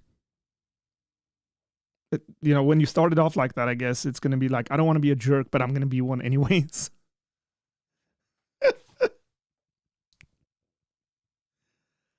I'm not being a jerk by saying this to Aaron. Aaron, you are in a debate about the Bible, manuscripts, Hebrew, Gospel of Matthew, and the most arguably the most famous passage, not verse, in the entirety of the New Testament is the Sermon on the Mount in Matthew, in which it says, blessed are the poor in spirit. And again, if you know your Bible well, you will know that Luke has, blessed are the poor. Just saying. I don't want you to take our word for it. I mean, I'll pull it up real quick for it. Yeah. My only point there was that Leviticus 5:11 indicates that an animal doesn't need to be slaughtered for. Oh, in sin. Luke it's blessed are you poor. In Matthew it's poor in spirit. Luke 6:20. Blessed are the poor in spirit. In Luke, maybe the translation's different then. I have NIV. It says, blessed are the poor, for yours is the kingdom of God. Yeah. So if we go to the Greek, I think Wes is wrong here. I think Wes is wrong here. Not that this matters, but interesting point. Wes, you're wrong. I think it does come back to it. If Jesus' family is then breaking what Jesus later condemns, then Mary and Joseph are, especially if they're part of this group, then are they not obeying the rules of this group, or are they committing sin? Well, I would say two particular things. One is that if we take it at face value, it's Mary and Joseph. It's not Jesus. Maybe he learned something by this experience, and also, placing it within the context of the Nazarene Ebionite movement that we're talking about. Also, Aaron, I don't know if you want to get into any of this with Luke and Simon. I mean, Luke is trying to present that story's not in Mark, is it? Patoikoi toi only in to pneumate is the phrase in Matthew. So yes, it is poor in spirit. Yeah. So I want to go back to this because Jesus actually tells lepers to go and make sacrifices. How There would we you go. interpret Wait. Hold on. Before we go to that, Wes, hold on. We were talking about Mary and Joseph. They brought doves. Okay. I think we all agree with that, right? They brought doves at Jesus, with Jesus there, right? Well, They we brought agree doves with for sacrifice. That's what Luke says, yeah. That's what Luke says, yeah. Okay, so obviously they See, you notice that? I hope you guys caught that. That's what Luke says. But they're not saying that's actually what happened. Luke says that. But again, it's going to come back to this entire thing would be more simple and maybe even a better conversation. And I've enjoyed it and they've enjoyed it. Hopefully you guys have enjoyed it. This entire thing would be a lot better if Team B just said, you know, whatever, we can trust 10%, 20% of the entire Bible. Here's the stuff we can trust. I mean, they said the red letters, but the red letters are problematic for them as well because the red letters tells us that Jesus tells people to go make sacrifices. The red letters say Jesus tells his disciples to go prepare the Passover meal. That they would just say, this stuff's not trustworthy. And we're rejecting it. And then they can have a conversation about whether to reject or not. That would be a better conversation. But you can't quote and then backtrack and say, no, it's not trustworthy. Like, I'm going to quote this. The 10 Commandments, yeah, they're from God. But the stuff that comes afterwards that deals with all that stuff, not from God. And how do you know this? Based on what evidence do you know this? Because Jeremiah makes a comment about the corrupting pen of some scribes. Some scribes. Wow. I say subscribers so much, I guess it's messing up here. You can't just interpret what Jeremiah is saying because there might be a better interpretation as to what Jeremiah is saying. There's false prophets all throughout the Old Testament. So I'm sure false prophets were doing all sorts of stuff. Just say you don't believe what it actually says. They were taking. So if you're saying that Jesus grew up with an Essene sect, that was his sect. No, Those were his he grew up with the Essene sect. Or a sect of the Essenes. That was his lineage in some form or fashion. Okay, well, obviously not from Joseph and Mary, right? If they're taking doves to be killed in the temple. I mean, they could have converted back to Orthodoxy for all we know. There's a lot of explanations for that. It might not even be a historical fact for all we know. I think you're continuing to make our point, gentlemen, and I appreciate the conversation, is that it takes a lot of work to attach Jesus to this group because we have sign after sign after sign that they are not at all involved with these groups. No, it takes a lot of work, and it takes. Look, guys, you can't just say it could have been this, it could have been that, it could have been the other thing, when the evidence is showing something else. You can't, because that's not an argument. Possibilities of things are not arguments. Even probabilities of things are not arguments in and of themselves. Now, again, you can have some probabilistic arguments. I think that's fine. But to say, like, oh, are they wrong? He's like, well, they could have converted back to Orthodoxy. Based on what? Why would I assume they would have converted back to Orthodoxy when it's maybe you can apply Occam's razor here, maybe because there's a simpler explanation in that they were always Orthodox to begin with. The only reason you would say they converted back to Orthodoxy is because you're sneaking in this assumption that you have no basis for.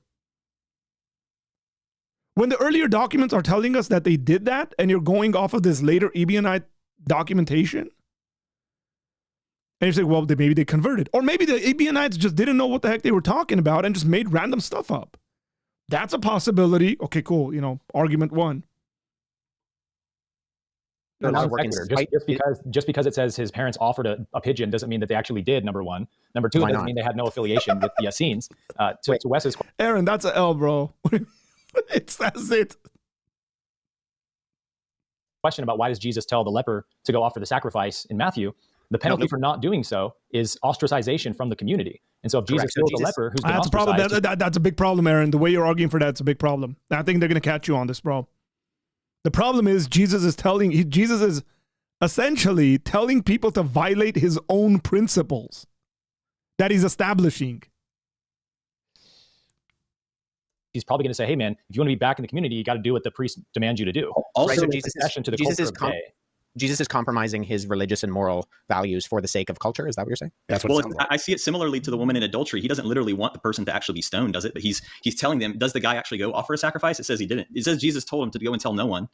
And to actually, it says to present to the priest. And in Luke, he heals 10 lepers at once and doesn't tell any of them to go offer the sacrifice. He just says, go show yourself to the priest. Right, but the fact that Jesus tells people to sacrifice compromises your position in general. No. If Jesus is against temple sacrifice, he's against his own teaching, and then he's compromising his moral values because society wants him to. Again, I'll explain our point. Where we disagree is that if Jesus has the compassion to heal this leper who's been ostracized from the Jewish community, and he heals him, well, what good is him healing him if he's still ostracized from the community? He would not have been allowed to go back into the community without offering the sacrifice. Shouldn't he have joined Jesus' group then that was also ostracized then? Well, should he just follow his group? Jesus didn't just ask anybody to join his group. He had very specific criteria he looked for, most notably a humble, repentant heart. And so did that guy not fit the criteria to be one of his disciples to follow his group? I don't know. I wasn't there. So he doesn't invite him like he invites other people. Do we have any other examples of Jesus compromising his moral and religious values in order to make people fit in? It's not a compromise. It's understanding the culture of the day you live in. This guy would have not been allowed back in the community, so it would have been no benefit to him to be healed. So Jesus will overturn the tables because he's mad at the sacrificial system, but he will tell a random leper that it's okay to go to the temple and sacrifice because he won't be accepted within. Well, absolutely. He's opposing the temple system when he goes into the temple and the priestly class and their corruption of the temple. This is a leper on the street who he loves and has compassion for, and he wants the guy to be integrated back into Jewish society. So that guy should make sure that he is compromising what Jesus holds as moral authority in order to be accepted within the temple system? That guy should make sure he's compromising what? Well, if Jesus is so against sacrifices that he's willing to go into the temple and upturn the whole religious system. But when he goes out into society, he's actually telling people it's not that big of a deal. You actually need to. No, he didn't tell anybody that. The Bible doesn't say that. He healed the man of leprosy. And by the way, this is the Gospel of Matthew, which we know is a highly Judaizing. No, this is Luke. Oh, you're quoting Luke? It's in Matthew. I'm looking at Luke, right? Wait, I want to go back to what Aaron. I want to go back to what Aaron said about that he never told them to give a sacrifice. The 10 lepers, he told them to show themselves the priest. Now, Aaron, I think you know that he's telling them to follow Leviticus chapter number 14 there when a leper is healed. And that actually does include, because the first thing that has to be done is you have to offer 2 live, clean birds with cedar wood, scarlet yarn, and hyssop. That's chapter 14, verse 4 through 7. I'm pointing out the discongruency between Matthew and Luke, where in Matthew, he does say go offer the sacrifice to the man he heals. No, these are two different stories. Hold on, these are two different stories. There's the 10 lepers and the 1 leper. But you're conflating them. You're conflating them because in Matthew, the sacrifice is assumed because Jesus is telling them to go obey the laws of Moses. In Luke, he's more specific and he says, go and show yourself to the priest and make an offering for your cleansing as Moses commanded for a proof. That's Leviticus 14. there's 3 things that are done in that sentence that Jesus makes that go against what Aaron's saying, Team B's saying. 1, Jesus tells people to go make a sacrifice. 2, he's affirming that Moses wrote Leviticus. 3, he's saying that God revealed that to Moses for the people. Highly problematic at every point in their argumentation. In both, they're assumed that the sacrifice is actually taking place. In one, it's overtly stated, and in the other, there's no way that Jesus would have said, go do this, and it would not have been assumed that he was actually following Leviticus. In both instances, if we're going to say that Jesus is against sacrifice, Jesus is fundamentally compromising that in order to say, well, you just have to get along within society, so go make this sacrifice because I know I'm really against that, but actually, I want you to fit into society. Could I add some perspective on that? So you mentioned earlier, actually, the woman with the blood condition. He doesn't tell her to go do a sacrifice, and the blood condition actually does require a sacrifice. He says nothing about even going to a priest, if I remember correctly. But the point that I would make is that if Jesus is telling him, and again, we're saying that these accounts are accurate too. We can get to another chat about that in a little while, but let's take them at face value, because I'm telling you, it's going to come back. I keep cutting him off. Yesterday, I let it go a lot more. Sorry, guys. There's a lot more to say today. It's always going to come back to them saying this stuff's not accurate. It has to. There is no other way. It's like Dr. Strange saying, I saw however many million possibilities. There's just one way. The only way they can get anything done is by denying the authenticity of the New Testament. This is partly why Aaron rejects Paul. Paul is very problematic to Aaron. And let me share something with you guys. Aaron's not the first person to do this.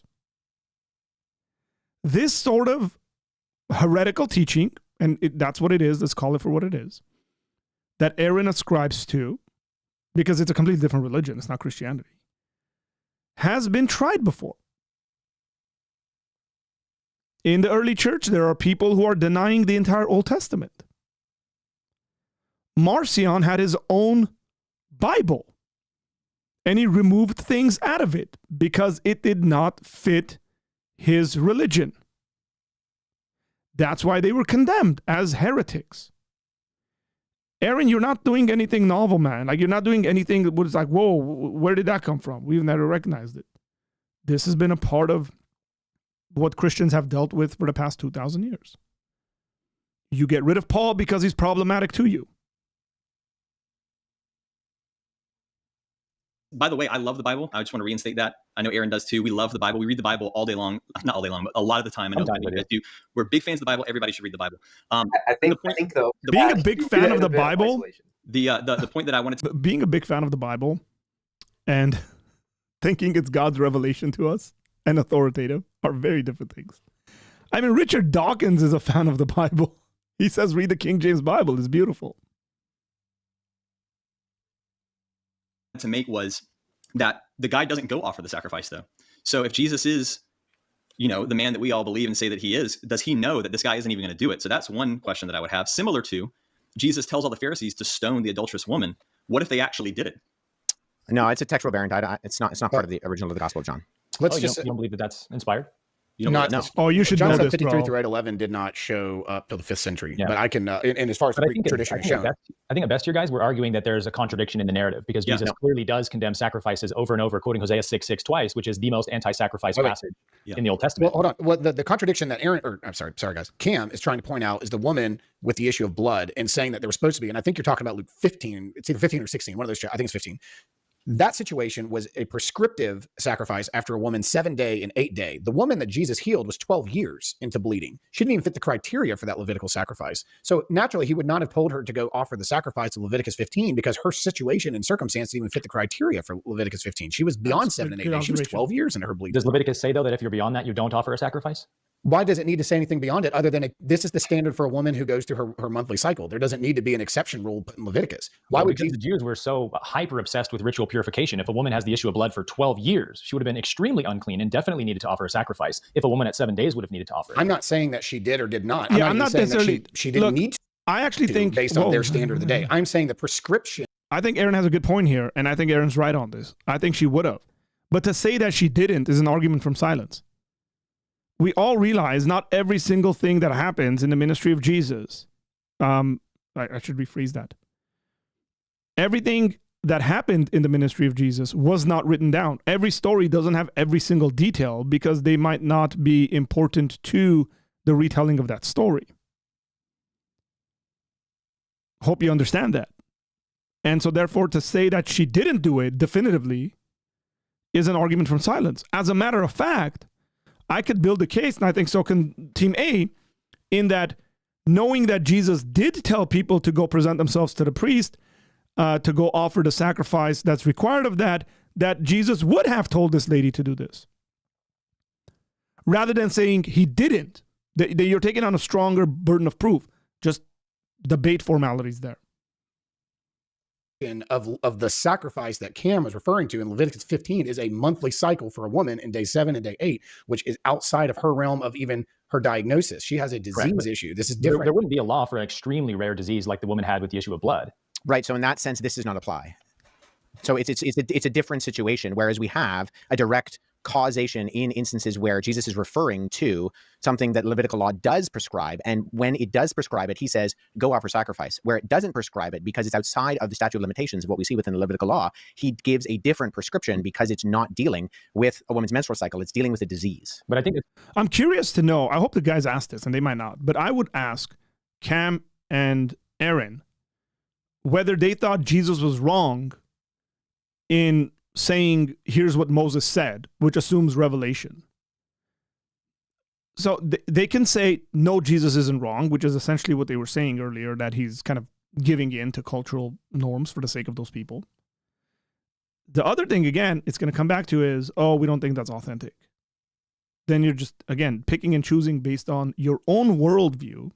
You've already concluded what you believe is right, and you're reading all of that into the Bible, and then you're picking and choosing those things which correlate to your view already, which is the worst possible thing you can do in the history of hermeneutics ever. Where we disagree is there wasn't a prohibition on the passage. The passage doesn't say if you're bleeding past 7 or 8 days, then don't offer the sacrifice. No, yes, it does. It says after the 8th day, you're supposed to do it. She's past the 8th day. She's continually past the 8th. She definitely applies to that law. Then if she's 12 years, that's way past 8 days. No, because they would have still seen a disease outside of someone's menstrual cycle. This is not. This isn't her monthly cycle. This is a disease that's beyond that. Well, it's her monthly cycle never stops, is what the disease is. No, it's not. She's treated as a diseased person, not as a ritually unclean person. And we see that in Luke's language. The disease is ritually unclean, though. Can I ask a clarifying question really quick? Isn't Jesus above the law because he's God? No. I forgot Anton was here. He's like, hang on, guys. How quick Aaron answers this. Can I ask a clarifying question really quick?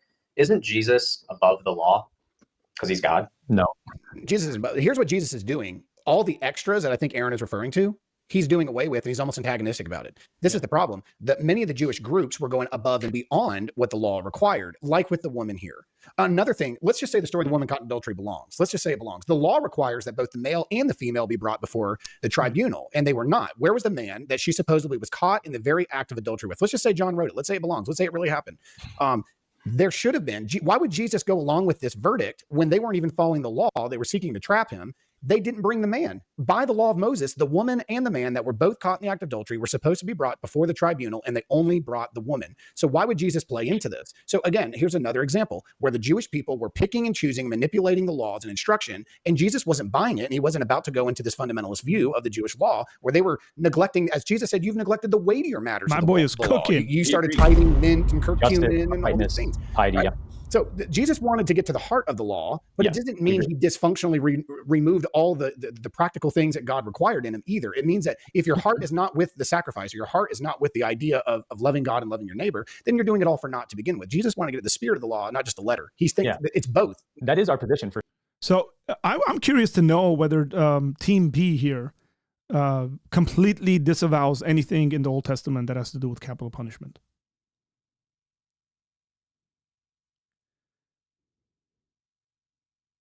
That's a lot of stuff. For sure. We don't think Jesus like fully rejected any man-made ritual law. There probably was common practices that he accepted that were, these are useful and don't wear two types of cloth and this and that. We're just saying Jesus didn't see those as given by God and saw that, as you said, Stephen, that the Pharisees were abusing those ritual laws and were neglecting the weightier matters. Well, we agree with that, but sacrifices weren't one of them. But go ahead. That's where we differ. That's where we differ. Just Well, that's why. So the sacrificial system ended on Good Friday, but prior to that, all of the sacrifices were still in effect, which is why Jesus tells people to go sacrifice. One person. But no, one just mentioned 10 lepers that had to go show themselves to the offer a priest. sacrifice. He said go to the priest. There's no way that they would have gone to the priest in that situation and not made a sacrifice. There would have been no reason. The priest wouldn't have done it. The priest wouldn't have acknowledged it if he didn't perform Leviticus 14 for those guys. But I'm saying that it paints a different picture of how Jesus may have seen sacrifices. He may have been in Luke with the 10 lepers. But if there's one instance that he said, show yourself to the priest, but don't offer the sacrifice. And then in the other narrative, he does say the sacrifice. If there's one instance, it invalidates your position. This is the problem with the synoptics and the canonical gospels in general, is there's many, many narrative conflictions like this. And that's what it always comes down to. Can't be trustworthy. Whenever Team B, whenever Aaron specifically, I'm saying, because Cam been pretty silent throughout this whole thing. Aaron's done most of the talking. Whenever Aaron has a problem with the New Testament, it's because it's not legitimate. That's not an argument.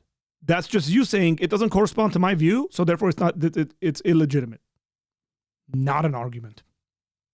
And so it's hard to parse out what is history from what is narrative. Only if you're reading your interpretation onto the text, you don't want there to be sacrifices. No, he doesn't offer a sacrifice in that passage. That's all I'm saying. He does. He says offer a sacrifice. No, the 10 lepers. But there would have been no reason to go to the priest other than offering a sacrifice. It would have been like saying... I just want to say that Wes's logic works, that his wit works properly. I got excited there because I thought I saw it come in and they might not have, but Wes got it. He saw it come in. He called it out. It's only when it disagrees with you, man. And at this point, you've made yourself the Pope. And actually, I'm not going to offend the Pope like that. At this point, Aaron, you've made yourself the head of the religion. And everybody should follow you because you are the religious guru, which shouldn't be a shock to anybody because this is just regurgitated Gnosticism anyways. Because we can't figure it out, therefore we got to go to someone like Aaron to let us know what's up. Because he's the guru. Recycled stuff that's been around for 2,000 years. It is regurgitated Gnosticism.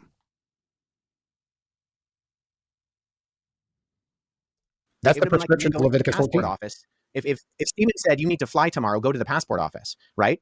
If I went to the passport office and I just stood in front of the clerk would have said, what are you doing here, right? I need to apply for a passport. So it's implied that the application for the passport is needed to be done because that is the exact prescription of what the purpose of going to the passport office is. So, and in Luke 5, he does say, go to the priest. It's very specific. Hirai ke, presentake, peritu, kathoristum. This is a flex. Soy, kathos, right? There's a commanding.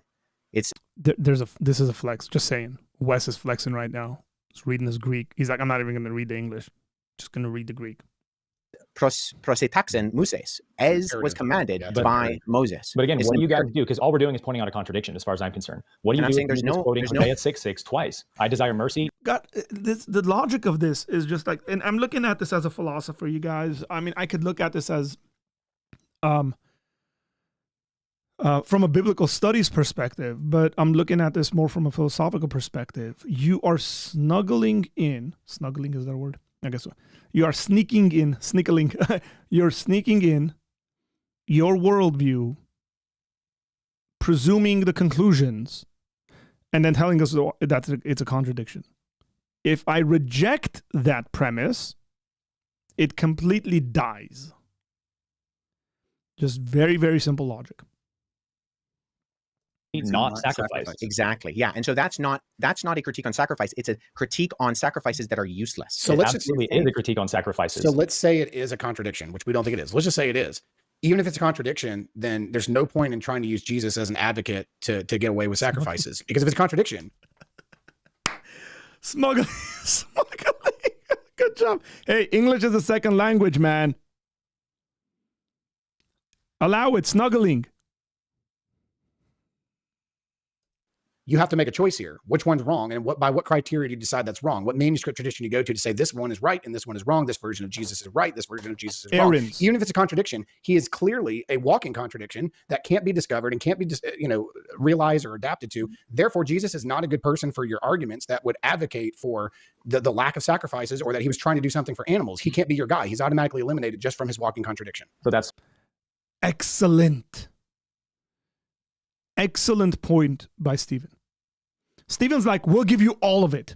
You can't use Jesus because he's what you have in front of you that you've been quoting from for the past 3.5 hours or whatever it's been is completely untrustworthy stuff. Who's going to determine what's right or wrong? And again, I'll come back to my statement. Aaron will, because this is regurgitated Gnosticism. Aaron will, because he's setting himself up as the guru that would enlighten you. That's the only option you have left, which is fair in as much as this. Aaron can say, cool, I just know better than you guys because I'm more enlightened than you guys. I'm on a better spiritual journey than you guys, and this stuff's too deep for you guys to understand. And I've reached certain levels of consciousness that you guys haven't. And so therefore I can tell you all this stuff. Where we would disagree is that there is overwhelmingly more evidence Jesus was against sacrifices than for them. And I understand your guys' point, and we can agree to disagree that in the passage in Luke 5, he doesn't say offer the sacrifice. He only tells one person, technically speaking, to offer the sacrifice. And they don't. And they offer all these other pieces of evidence, quoting Hosea 6:6 twice. And I pulled up a quote from Eusebius who says Jesus did not participate or require sacrifices. And again, Eusebius has documents we don't have today to know more accurately what Jesus' attitude was on sacrifices. Did Eusebius agree with more of Aaron's perspective? There were people during Eusebius's day that believe more in line with what Aaron is teaching, or did Eusebius believe what we're saying, what Team A is saying? That's where it's going to come down to. And Eusebius didn't agree with what Aaron's saying. But that wasn't Eusebius' opinion. That was Eusebius quoting other things. Like you even said that in your opening presentation. These guys are quoting other documents. They're not saying they agree with it. They might be getting these ideas from other documents we don't have. But that's not what they're definitively about Jesus did not require or participate in sacrifices. We can assume he may have been working from a document we don't have today, like Hegesippus or some other document. But that's an absence of evidence. That's an argument from silence. And what we do know is Eusebius says it. He didn't say he believed it. Where would you have gotten that idea from? Well, we've already seen other groups that believe that. We've already been discussing it, that were mentioned by Epiphanius. We've talked about Jerome. That's not because they personally believed it, nor did Eusebius for that matter. They're just reporting that there were groups, there were documents and statements that made these claims. It doesn't mean they're affirming it. Eusebius also said that Jesus wrote a letter to the king Akbar over there who was sick and sent a healer later. But he's just reporting what he has. He's not saying he agrees with it and that he affirms it. There's a lot of things that are put in the writings of the... It's not Akbar, by the way, just saying. It's Abke. Just... Stephen, my brother. No, I think he said Akbar. Let's go back. And I'll tell you why. Were mentioned by Epiphanius. We've talked about Jerome. That's not because they personally believed it, nor did Eusebius for that matter. They're just reporting that there were groups, there were documents and statements that made these claims. It doesn't mean they're affirming it. Eusebius also said that Jesus wrote a letter to the king Akbar over there. Yeah, it's Abke. That's my dad's name. That's why. And so Assyrians and Armenians, in regards to the kingdom of Edessa and King Akbar, Abke, man, Stephen messed me up. King Abke. That's an interesting story. That's within the histories of the Assyrians and the Armenians that y'all might want to check out. But again, Akbar is a different name. Abke is a different name. Just saying,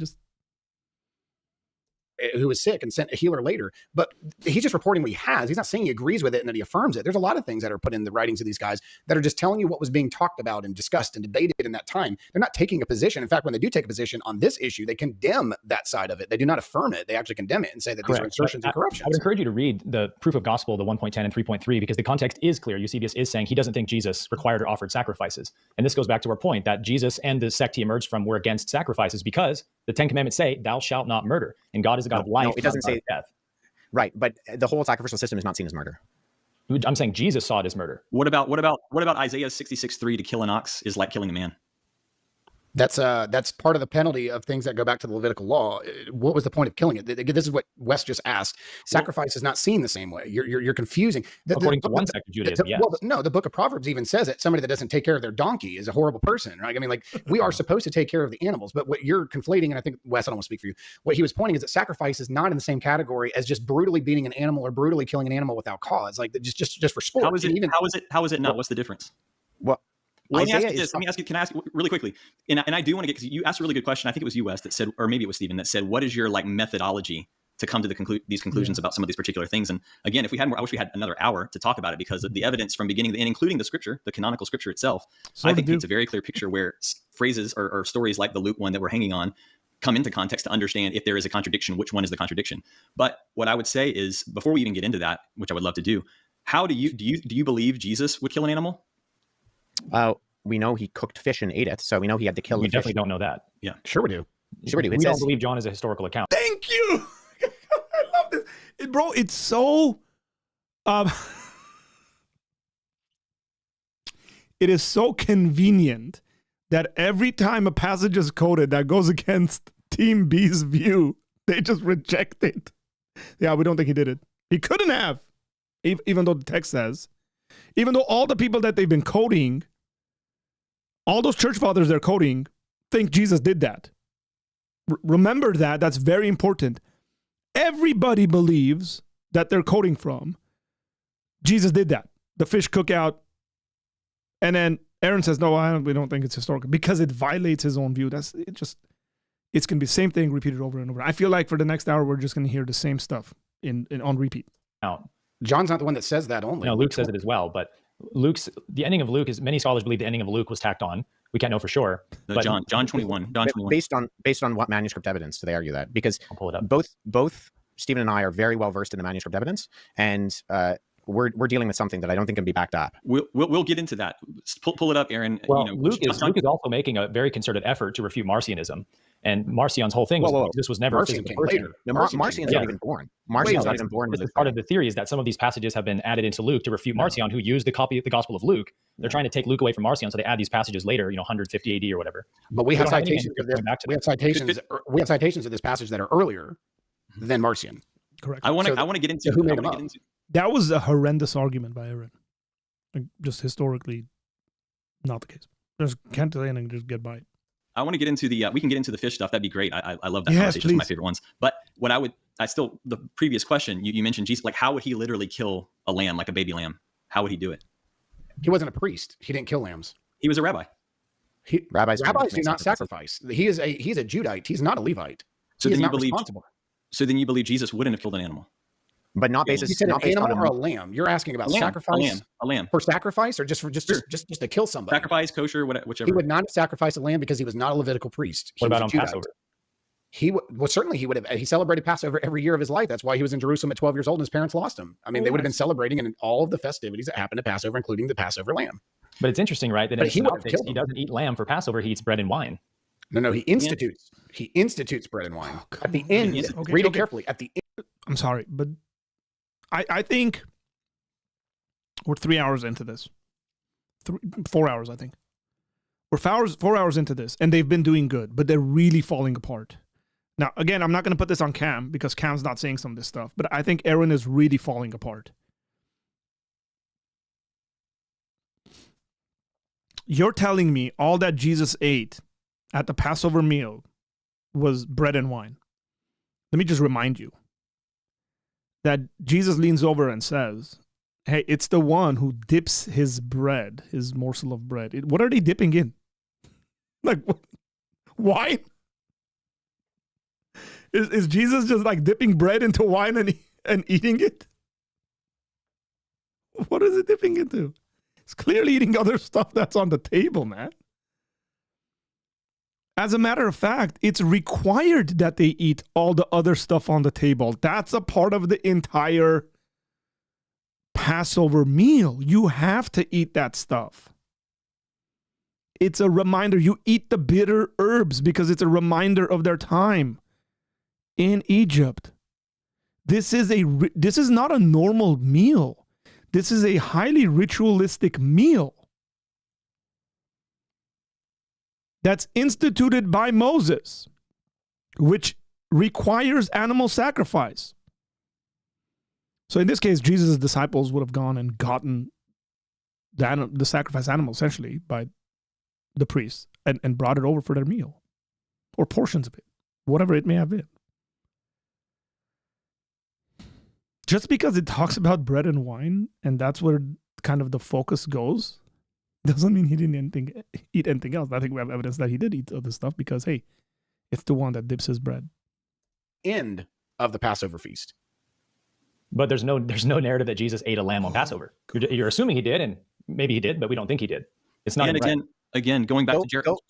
So Luke 22, Jesus says, "Go." So many arguments from silence for Aaron, like way too many. Well, maybe he did, maybe he didn't. Sounds kind of like Donald Trump in a weird way. They're great, you know. Maybe they're good, maybe they're bad.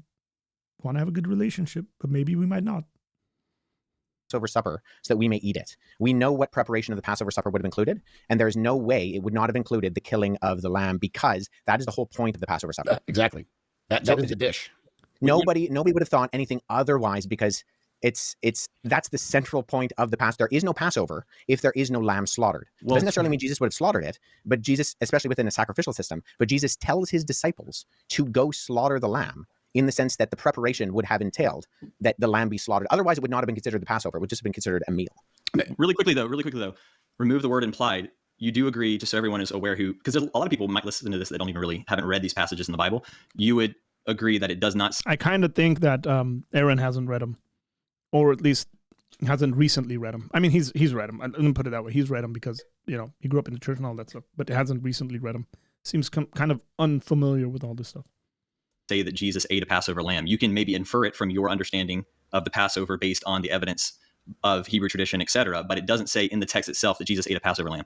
It would have been the equivalent of saying, go to a Christmas tree farm for Christmas in order to decorate your house. If I said to Stephen, go to a Christmas tree farm, and you would say, well, you can't actually claim that Stephen is going to go cut down a Christmas tree. Like, that's implied. Yeah. Hey, Wes, we're not in Canada, man. We don't go into the forest and cut down Christmas trees. We get them at Home Depot or something. We're Americans. And there's no 25% tariff on our Christmas trees, my friend. Just saying. Yes, there would be no other reason to go to a Christmas tree farm during Christmas if my specific reason for telling him to do so is to get ready for decorating his household. Okay. The Passover feast would have assumed and entailed the killing of a lamb. Otherwise, it would not have been the Passover. But we agree that Jesus was changing the very nature and all of that was for it, in addition to eating it, because the lamb was going to be eaten from then on, and it was him. That is what this is my body. This is my blood. Jesus says in John 6, whoever doesn't eat my flesh and drink my blood can have no abiding in me, nor me in him. But whoever eats my flesh, drinks my blood. Remember, John does not tell us that, what the synoptics have of this, because again, John is a spiritual gospel who's interpreting what Jesus meant by these things. See, he was the Lamb of God, John 1, that takes away the sin of the world. And he was the lamb that was going to be feasted on for Passover from that point on. And it was going to be both body and blood that he gives that into. So Jesus is the new lamb that'll be feasted on. The church, the early church, believed that when they were taking communion, they were actually eating the body and blood of Christ. In fact, they were accused of cannibalism. Ignatius of Antioch, who was trained by John himself, who was also a successor of Peter in Antioch, stated that whoever denies that the blood, that the wine is not the blood and that the body is not in the bread is actually a heretic, and that the heretics were denying the bodily presence in these elements. The church believed that Jesus was teaching, and so did his disciples and their disciples, that they were actually eating body and blood of Christ, the true Lamb of God that takes away the sin of the world. So yes, a lamb was removed, but the feasting on a body actually was not removed. It was instituted through the bread and the wine, which Jesus says, my body and blood. Well, the interesting thing about that is that in the Hebrew Gospel of Matthew, one of the patristic quotes we have has Jesus saying, I do not desire to eat lamb with you on this Passover. And that's specifically why he uses bread and wine, because they were against the idea of eating meat altogether. And so the earlier Jewish Christian text is trying to show this is what the Jewish Christians, the followers of Jesus, believed in practice. They were against sacrifices, abstained from meat, and many of the church fathers all attest to this as well. In Epiphanius in his writings on the Nazarenes, again, Jesus the Nazarene, says that the Nazarenes were like the Hebrews, were like the Jews, the Hebrews in every way, except they attested animal sacrifice and did not even eat the flesh because they thought it was unlawful to do so, because they believed that Moses had received a law, but not this law, some other. And we believe that actually ties. We ask the question, does that tie back to Jeremiah 8, verse 8, which states that the lying pen of the scribes has falsified the Torah, which is just one chapter later after Jeremiah says, you've made this house a den of murderers, parits. One chapter to Jeremiah 8,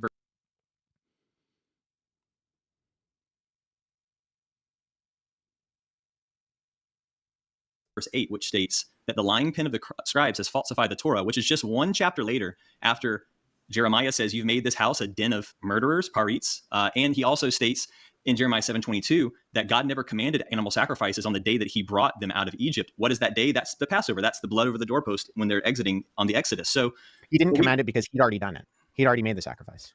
Who's he? God makes the sacrifice. What do you mean? Sacrifice? Right. But so I want to go back to the similar but different, because you just conflated the Nazarenes with Jesus being a Nazarene. The Nazarites that are condemned. Not Nazarites, Nazarenes. Right. So Jesus is not one of them, because Jesus is from the physical location of Nazareth. Yeah. Yes, and right in the same way, the quote that Aaron gave again, these Jesus, quotes that Jesus is from the physical location of Nazareth, and we have the archaeological evidence of his hometown. Well, yeah, we have okay, so that's a whole other. We have archaeological evidence of a hamlet or a village based on pottery and these types of things, but we don't have evidence of a town named Nazareth until 200 years after Jesus' death in any historical record. Now, that doesn't mean that only if you discount the first century documents that are in the Gospels. So you have to extrapolate the data based on later evidence and then read it back. Well, the overwhelming evidence in the Gospels. Similar to the destruction of the temple, many scholars believe that that's the reason why they date them after 70 AD is because they include that in the Gospels after it had already happened. Correct. So if you assume naturalistic assumptions and you date the Gospels based on the fact that Jesus could not have predicted the destruction of the temple, then sure. But we don't do that unless you're a physicalist and you don't think that Jesus could have predicted the destruction of the temple. For sure. But all I'm saying is that there's a later group that's condemned called the Nazarenes. No. Epiphanius says they existed even before Christ. Yeah. But he's telling you that what they're teaching and what you quoted is a corrupted form of them. I think we keep missing this point. But we don't. But that's the thing is we don't believe that. Of course, of course, the early church fathers who are condemning the earliest Jewish Christians. They condemn all Jewish Christian groups. No. But they're not condemning the early forms of these as much as they are the current forms that believe in the early forms. They were condemning the form of their day, which of course descends back to the first century. The very group Jesus emerged from is the same group centuries later that the Roman Catholic Church condemns as heretics. No. There's using the term Roman Catholic is anachronistic at this point in time. But go ahead, Stephen. That's good. That's good, because there was no Roman Catholic Church. That's important to know, by the way.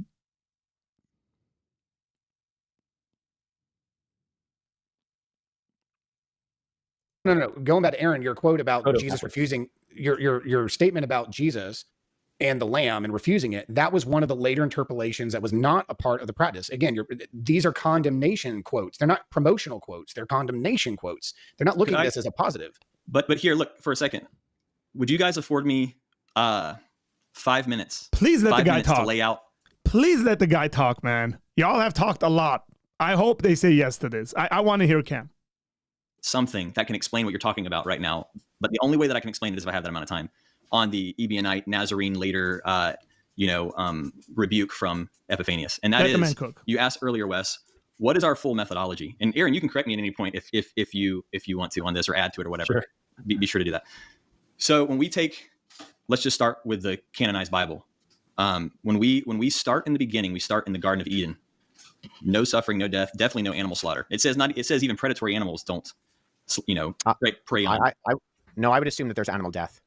I would. Where do you assume that? And where does that come from in say, the vision up to Genesis 1:30? It's a little bit later in Genesis. Yeah, no, there has to be, in even the tilling of the garden. Wes, just let it go, man. He's assuming a new age.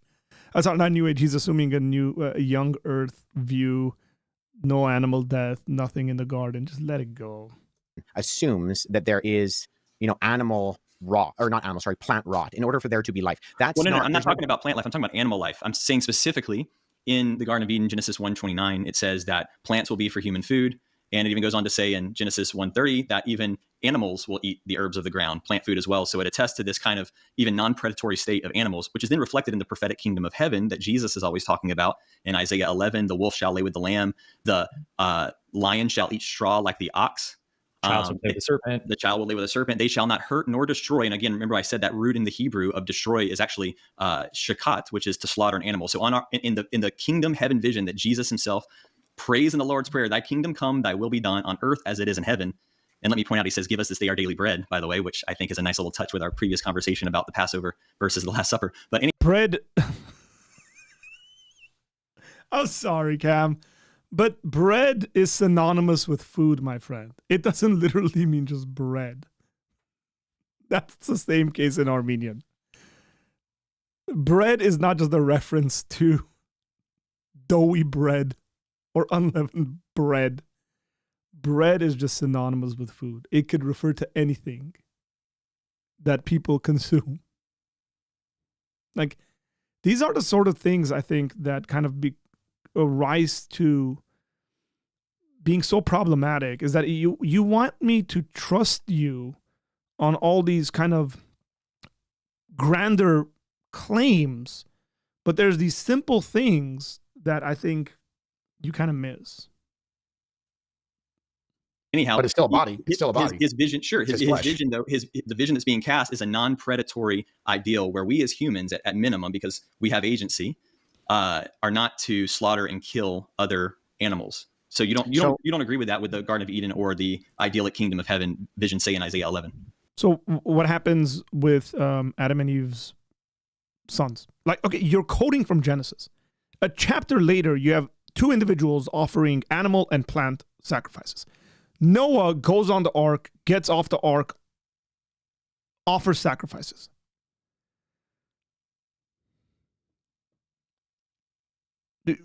Again, the only thing you can say is you just deny those things that actually happened. Not in the new heaven and the new earth, but in Genesis chapter 1, they're told to subdue and have dominion. And Habash definitely has a violent act to it. In fact, that's the word for conquer that's used later. Subdue? You mean subdue? The word used for subdue? Yeah. Force. It's a. I can find a handful of concordances that would also point to that being a word like tame, to tame. The same way we tame our pets, which, funny enough, we talk about is the kingdom of heaven here or not. It says the wolf shall lay with the lamb. I bet each one of you have a dog at home. Maybe you don't, but you do. That's a wolf that's been tamed that will lay with a lamb and not eat it. So I see that word, and I think rabbinical tradition would potentially agree that that word is like a taming of creation. And then that word dominion, we can get into that as well. But the bigger point is, you're talking about Genesis 1:26 through 27 or 8. Then if you continue to read in Genesis 1:29, after that statement is made, it says humans shall only eat the herbs of the field, or the fruit-bearing trees and the herbs which bear the seed. So dominion has to be in the framework of no death for any human need or purpose, namely food, no murder. St. John Chrysostom also said that killing innocent animals is demonic, and many of the early church fathers were vegetarian for that very reason, including James the Just, Jesus' brother, which is another point. Again, I'd like to paint this picture if I could. I know we're getting hung up on whether or not you agree or disagree with. I would actually say that there was animal death before. I would say that the sin and death is clearly referring to the death of humans, and there's a long tradition going back into Thomas Aquinas advocates for the fact that there's death before. I'm not saying death. I'm saying murder. There's no human hand in God's ideal slaying or taking the life of one of God's creatures, which that human did not create, only God created. Except when God kills an animal to make skins for Adam and Eve. It doesn't say, it says he kills them. It says he makes skins. He clothes them in skin is all it says. Yeah. And it's actually, I believe that's the Hebrew word or, which means light. I love the arguments from silence. A good amount of the stuff they're saying are arguments from silence. It doesn't say that. It has to say that for us to know. Like, Jesus had to say, go make a sacrifice. And in those situations where he does say, go make a sacrifice, they're like, we don't believe it. He actually said that. Which can also mean skin of an animal or a human or a tree and other things. But we're getting lost in the weeds. By the way, let me chime in here. Please. I think this is secondary. I mean, this is. I don't think it's secondary at all, Anton. I think it is, because it's implying things like Brahmanism and Hinduism and karma. That if you harm an animal. No, we're not implying anything about karma. What we're implying essentially is that the idea that God would require ritual death and bloodshed for forgiveness is a pagan idea that goes back hundreds and hundreds of years before Mosaic law was ever introduced. And every ancient culture practiced this practice of animal sacrifice. Dr. Kip Davis has a great course on this you can take, where he shows that in the ancient world, these cultures were sort of taking the pantheon of gods and trying to keep one of them almost like a pet, where you make a temple for the god to live in and you offer sacrifices to appease the god and feed it.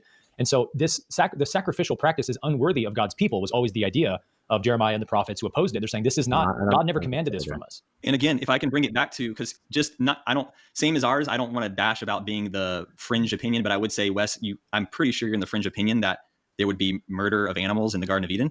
But moving on from that, the prophetic kingdom of heaven, it is clear in Isaiah 11 that not only will humans not slaughter animals, they shall not hurt nor slaughter on my holy mountain, but that animals will return to that state of non-predation, that the wolf shall lay with the lamb, the child with the serpent, the lion shall eat straw like the ox. This is the vision of the kingdom of heaven that Jesus himself is professing is here now in our midst. It's at hand. And he prayed for it to be willed on earth as it is in heaven. So the point that we're making is that's God's ideal. So that's the beginning. When you talk about context in the biblical scripture, this is the full context. This is the very beginning of the story, starting at the beginning and ending at the ending, or the prophetic endings, should I say. So then you have prophets who come after these Levitical priestly laws, like Aaron saying, people like Kip Davis attest to this. There's an idea that these laws of man of slaying animals and killing animals is not God's ideal. And there's all kinds of conversations that we could have. Kip would never say that. Kip would never say that. Kip would say that. Kip is saying that he would say they were absolutely requiring it. I'm not saying Kip would say that. I'm saying Kip would say that these practices are common for pagan. Amos 5:25. I'd actually argue veganism is more pagan. Sure, but I mean, even the temple system. How is that the case? We're not talking about Anton, you're supposed to be a moderator, bro. Don't take sides. Veganism, Anton. So, hold on, because correlation, causation, once again. So if you look at temples within the ancient Near East, within what is modern day Iraq and Iran, and even in Egypt, they have a Holy of Holies. So Egyptians circumcised before the Israelites did. So just because pagans do something doesn't mean that God doesn't, that God isn't using something that is a frame of reference for the culture of the day, and that is then something that he doesn't desire. Because the Holy of Holies is something that we find, say, in the Temple of Luxor. And we find that the priest was only allowed to go into the Holy of Holies. And so we don't then say that the temple as an institution, therefore, is a pagan system entirely that is wrong, because God in general clearly says that the temple is a good thing. But I actually think you have to read something into the text in Genesis 3:21 when it says that Yahweh made a garment of skin. Why did he make that just invented animal skins? Because it's implied in the Genesis account, does he not just create everything in the beginning? There was no light, then there becomes light. He creates humans from dust. Sure, he could create animal skin without death. Something is the exact the whole narrative that is pointed back to in Leviticus is that the sin requires the death, and the punctuation of that is that God then kills an animal and clothes them in the death because of their sin. You have to read that into say God killed an animal, though. You're adding that into the text. Let me ask you something. Let me ask something. And let's fast forward one chapter over there. Did God receive the vegetarian sacrifice of Cain, or did he receive Abel's bloody sacrifice of an animal? It says nowhere in there anything about blood in Abel's sacrifice. It says the firstling of the flock. It says nothing about killing that sacrifice. It could have been just laying out some. Again, too, I want to make it clear. This is outside of now God's ideal, right? Because humans are.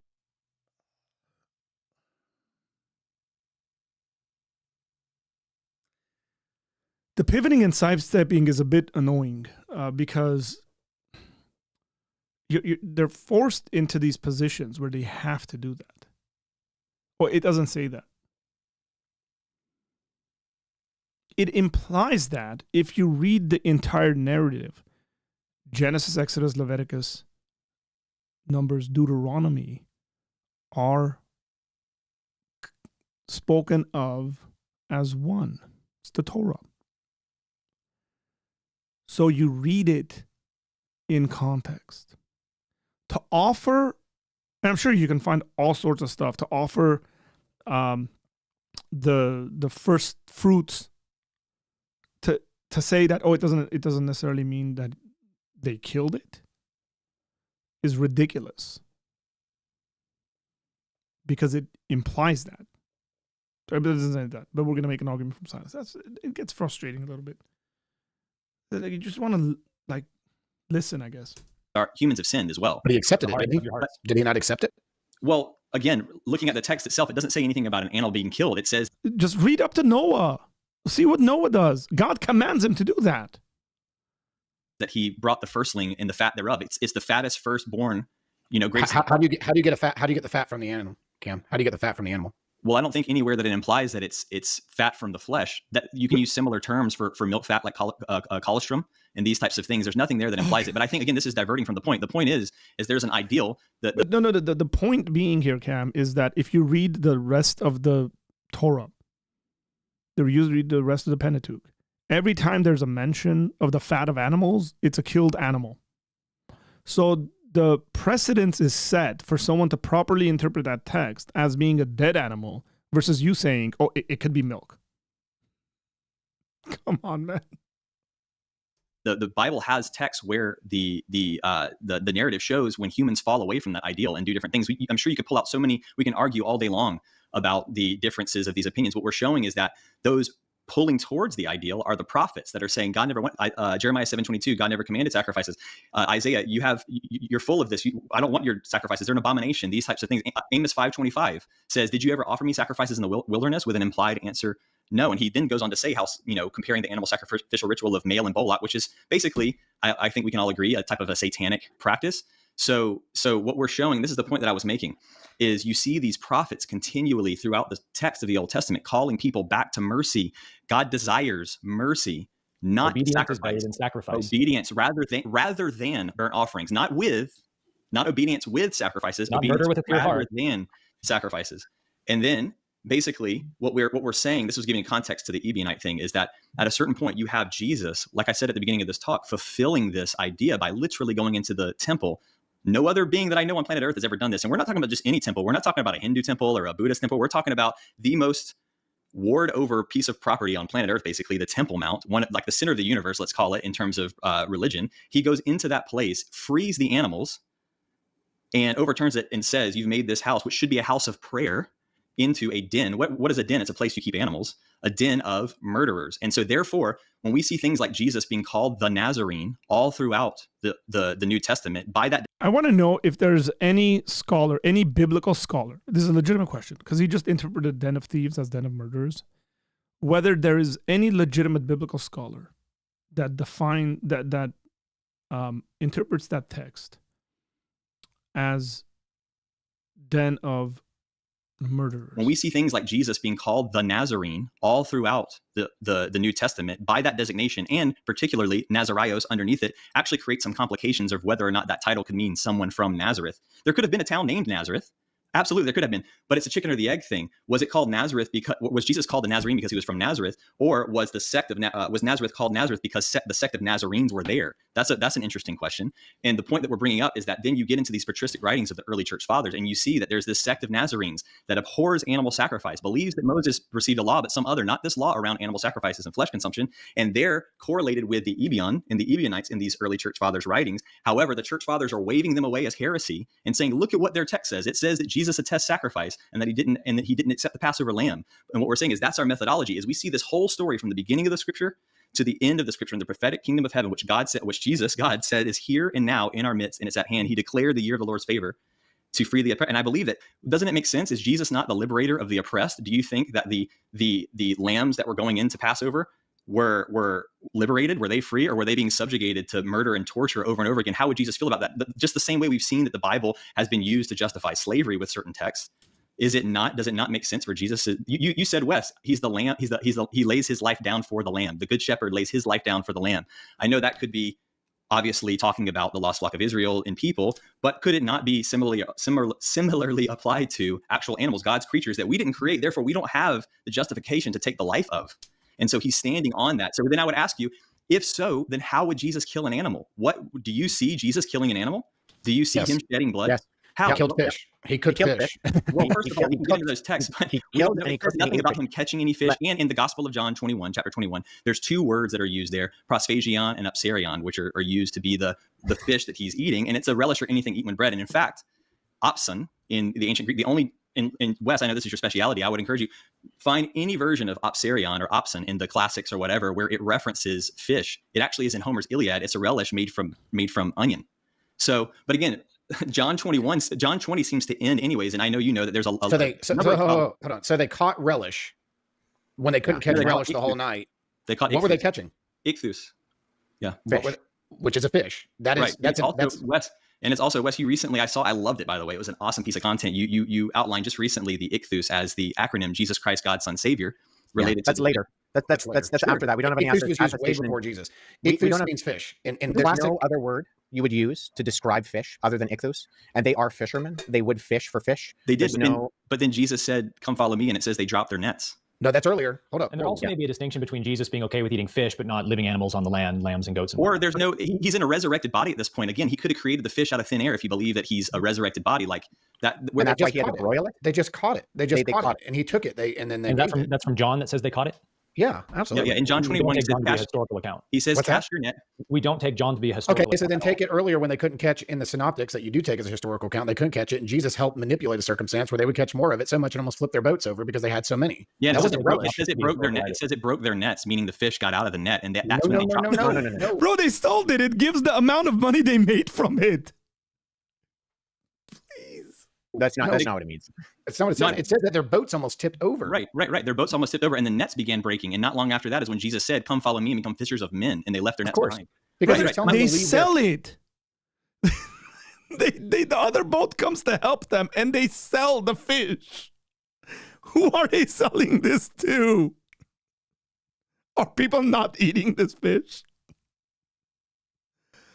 Like family businesses to come follow him because he had a better plan for them, and it wasn't catching fish anymore, it was men. But he still helped them catch fish. He's helping them catch it. Miracle fish, yeah. So again, so it's not real fake. Fish. So they're fantasy. They're magic fish. They're not. No, I'm not saying they're magic fish. I'm saying the act is a miracle in and of itself. And going back to John 21. But hold on, no. But if they're real fish, did he help them catch by a miracle? We think it's a miracle too. Did he help them catch real fish, or are they just hallucinations? If we take it at face value, first I'll take it at face value. Then I want to talk about John 21 and the potentiality of this being some type of Hellenistic or Pythagorean, potentially even influenced story or text. But let's take it at face value first. I love taking it at face value. But what you're saying is that you're not actually going to read Scripture for what it actually says. You're going to read in a context that implies in the context of the entire Bible of the ideal kingdom of heaven in the Garden of, or the ideal in the Garden of Eden and the kingdom of heaven in the prophetic vision that Jesus lays out for us. But we're talking about fish specifically here. We're talking about fish specifically here, and you're going to talk about. You're going to mention the John 21 Pythagorean. Well, we can talk about that. It's fun. It's super fun. It's a super fun conversation. So where did that come from? Was it Pythagorean himself, or was it a biography of him written later? It was a biography of him written later. I'm aware of that. But the point. What year?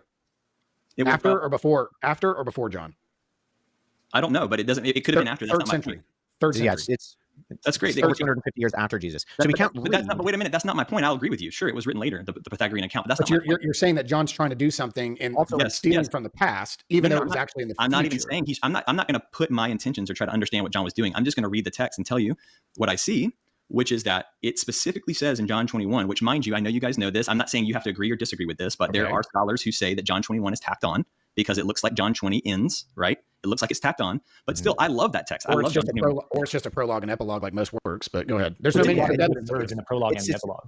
It's not based on the manuscript evidence, though. It's based on speculation of the flow of the text. So every manuscript that we have within the early church tradition, I do have to point out that the broiled fish, the optos of the ichthus, was in Luke 24. Luke, yeah, but we're jumping to Luke. Let's stay in John now. We can get to that. Let's take. Well, I think the only reason I'm clarifying is Aaron said he doesn't hold Luke as historical, but there is no other way to read autou ichthus optu meros. When I want to clarify what I was saying was in John.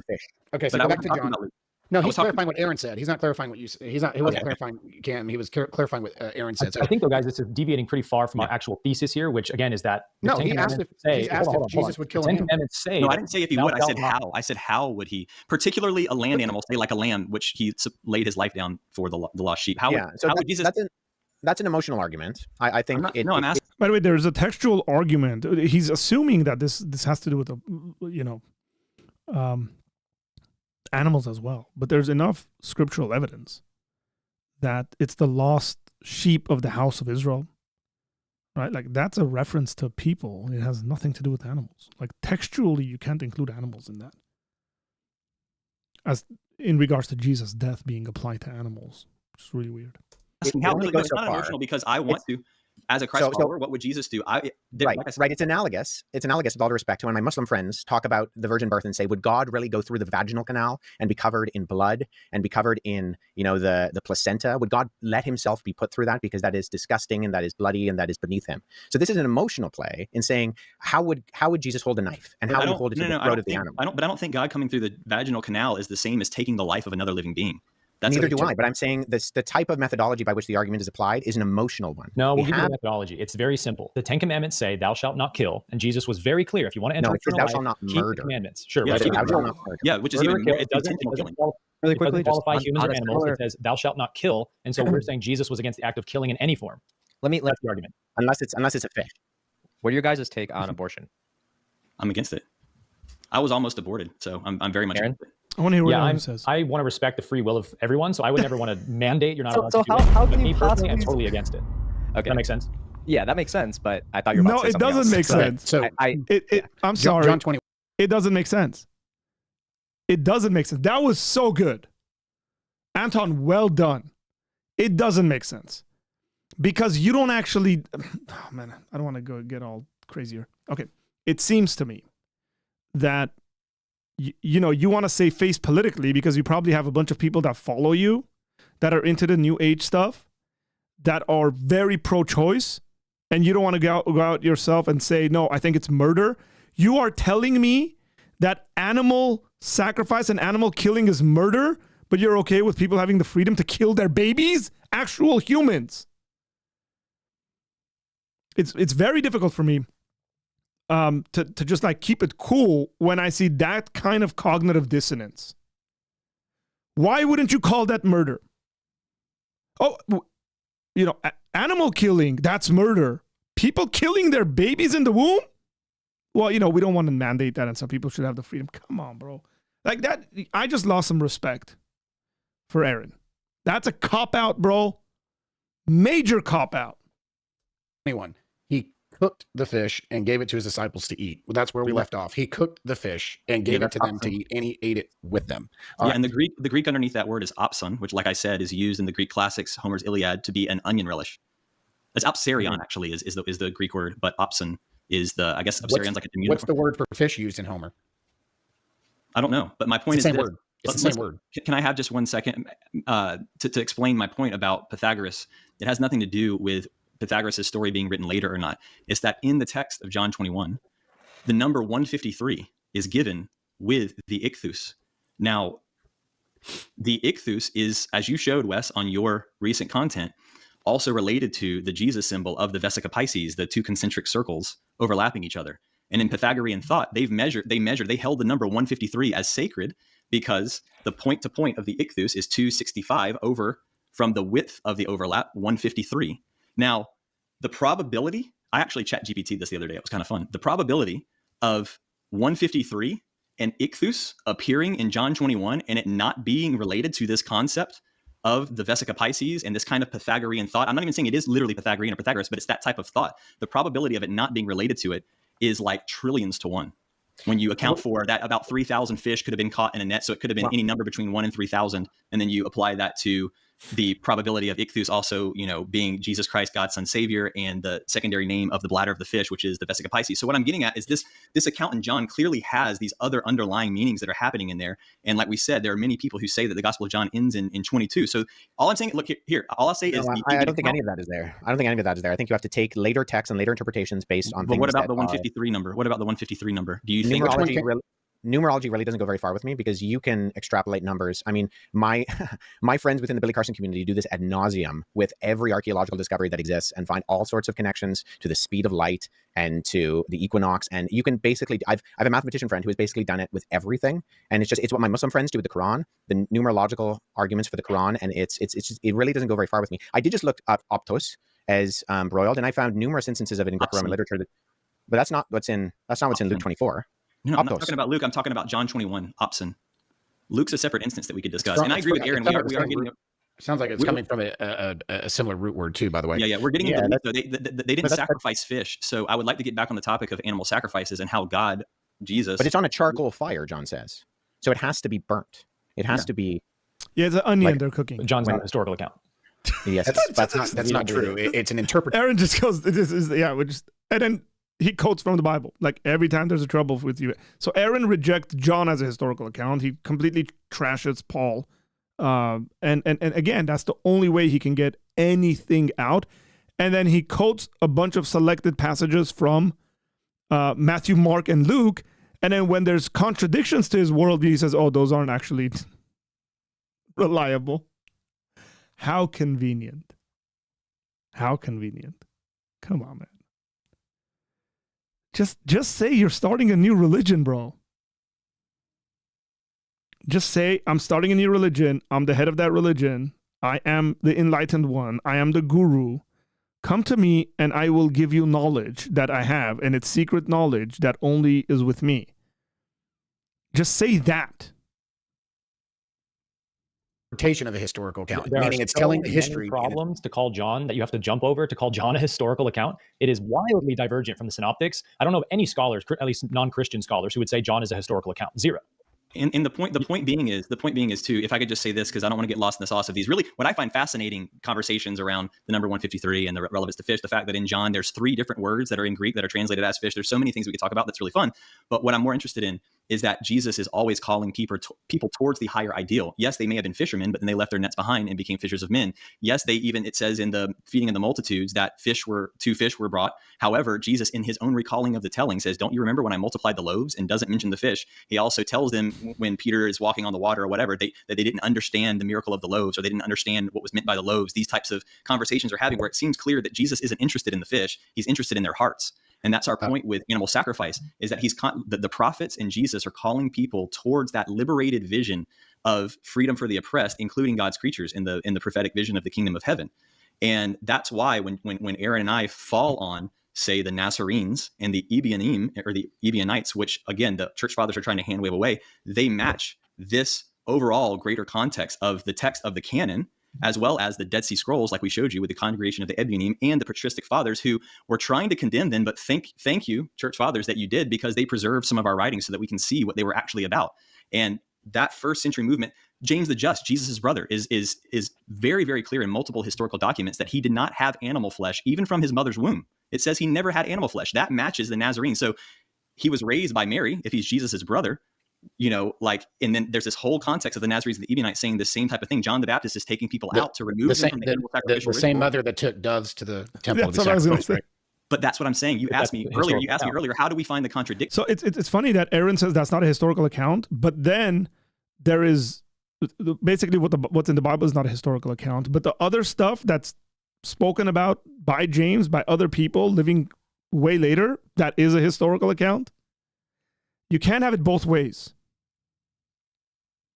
What's the earlier text? The stuff in the Bible.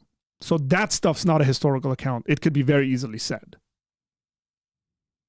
That's in Luke. I thought Luke was historical. I don't take the Synoptics to be historical accounts. You don't take it's not black or white, like it is or it isn't history. It's very complex. It's when you tell stories, you can get main details right, but disagree on the, Bart Ehrman has a great exercise where he walks into his class and he takes his jacket off, puts his computer down, coughs, puts his jacket back on, and then he says, hey, why don't you guys write down what you just saw? And then they compare notes, and everybody has the details completely different. So I think they're historical in the sense that they're referring to real things that and the way that we decide what's historical and not is going to be reliant on Aaron telling us. Convenient. Happened. There was a Jesus. He did get crucified, all these things. But the little specifics like this, we can't say are definitely historical from the Synoptics. So when Jesus says, my opinion, you guys would disagree. Yeah, well, does anybody know which gospel is actually written in chronological order? Say again? Do you know which gospel is written in chronological order? Order according to what? To Jesus' ministry and his life, his miracles, his decisions. But according to what, though? Which one claims to be? Time. Which one claimed to be chronological? And timeline. I'm not sure. John, the one that you said is not historical. It's definitely not historical. Well, it claims to be putting an organized and orderly account together of Jesus' ministry from a certain... He misspoke. He meant Luke. Stephen meant Luke there. And the fact that Aaron doesn't know this tells me enough that you don't know that Luke claims to be a chronological account. Point to a certain point, that would imply historical layout. Yeah, and again, I think there's history in John, like the big events, cleansing of the temple. I'm not saying there's nothing is true in John. That's not my position. I just think we can't rely on it like a history textbook or something. And I don't know any scholars that you can. Because there's a misunderstanding of what Clement of Alexandria and others are saying, that it actually is an account of what Jesus did, but the actual author is giving you the full meaning of it. It's not saying it's not historical, it's only spiritual. It's historical with the spiritual implication behind it, because he's trying to tell you why, not just what, but why. But they can't. But the point is, they can't all be historical when John strongly disagrees with the chronology of the Synoptics, and even the Synoptics disagree with each other. Where does John disagree with the Synoptics? Well, I think what's going on here is that you believe them or you don't believe them. I feel like how it works. The methodology. That's ideology, Wes. No. So your methodology by choosing the text that you choose to believe. I don't choose to believe any texts. I read the Gospels through a historical, critical method of taking the context of each book, why it was written, what are the rhetorical goals of the author, what's the historical context, and you have to do your best to parse out what is probably history from what isn't. But with all due respect, Stephen and I have taught this at the graduate level. We understand what a grammatical historical method is. I've taught this at the graduate level at the biggest secular university in Canada. So it's not that you're doing this and we're not. I'm not saying that. It's well, you are saying that. Don't backtrack. You are saying that.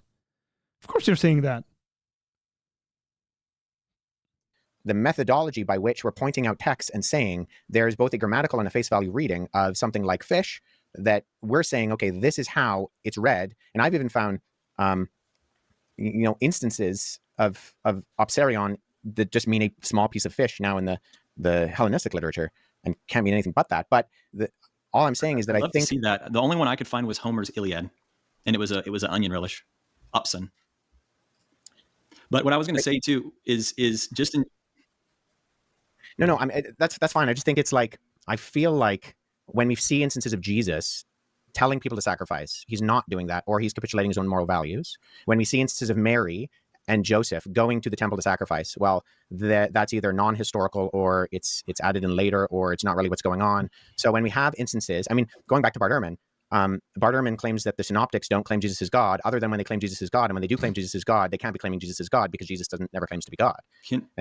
So going with the Bible itself, Wes, part of why we would question something like Luke in this account of him telling the leper to go perform a sacrifice is given that methodology that I told you about, the grander context of God's ideal, and also weighing it against texts like Jeremiah 8:8, which Jesus seemed to be a big Jeremiah fan, that the lying pen of the scribes, the pen that writes the Torah, has falsified the Torah, and he condemns them for this. So it's claiming in the Bible itself that there are alterations that have weight, and he's the same prophet that's condemning animal sacrifice. He says God never commanded animal sacrifice, and why I want to bring up that point is because that's not what he says. Except where he does, you have to say that was added later too, and then you're just doing the same thing in the Old Testament that you're doing in the Gospels here. So you have to remove these things from the Old Testament to get that narrative, and then you have to remove those things in the New Testament and say, see, there's a narrative, when actually you're just doing exactly what Epiphanius condemns. You're doing exactly what Jerome was condemning. You're doing exactly what Eusebius is condemning, and that is you have a belief system that has allowed you to add, remove, and edit text to make them what you want. And you're actually trying to use these men to defend your position when they're actually condemning your position, because you're doing the same thing that they were doing in their lifetimes.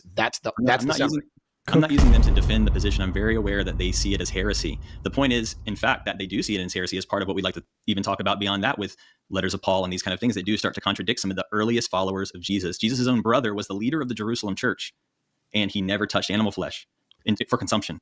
You understand? So that, but that has nothing to do with Jesus. That has nothing to do with Mary and Joseph.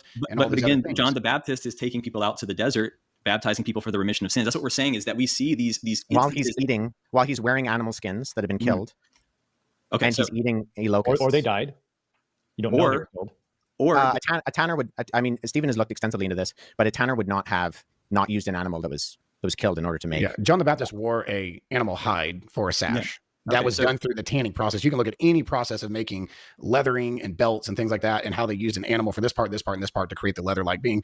John the Baptist was described as wearing a leather sash, which came from an animal that was produced by tanners. I mean, that's just the standard. I think one of the other things, and I could be wrong about this, but I'm pretty sure if you see a dead animal carcass, you can't touch it. It would make them unclean. That's partly why they had to kill those animals themselves to make those things. They would not have touched random carcasses laying around. It would ceremonially make them unclean. That's important to know. In Palestine. Sure. So John the Baptist is eating locusts and honey, but to this day, the carob bean is still known as St. John's bread. And guess what? It's where locust bean comes from. Why? Because it's called the honey locust in its alternate form, and it's been called that for a long time. You can Wikipedia it right now, that there's tons of scholarship around the fact that John wasn't probably eating locusts and honey, but he was eating the carob pod, which grows all around that area near the Jordan and the Dead Sea and whatnot. Okay. So let's just say that's true. While wearing a dead animal's hide for a sash. Right. You're aware of the writings about Banus, right?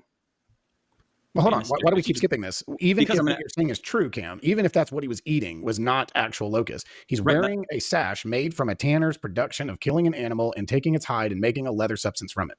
I understand. Even if he's just eating honey. Again, so I take my methodology, which is God's ideal is no unnecessary suffering and death of animals for any reason, or humans, thou shalt not kill.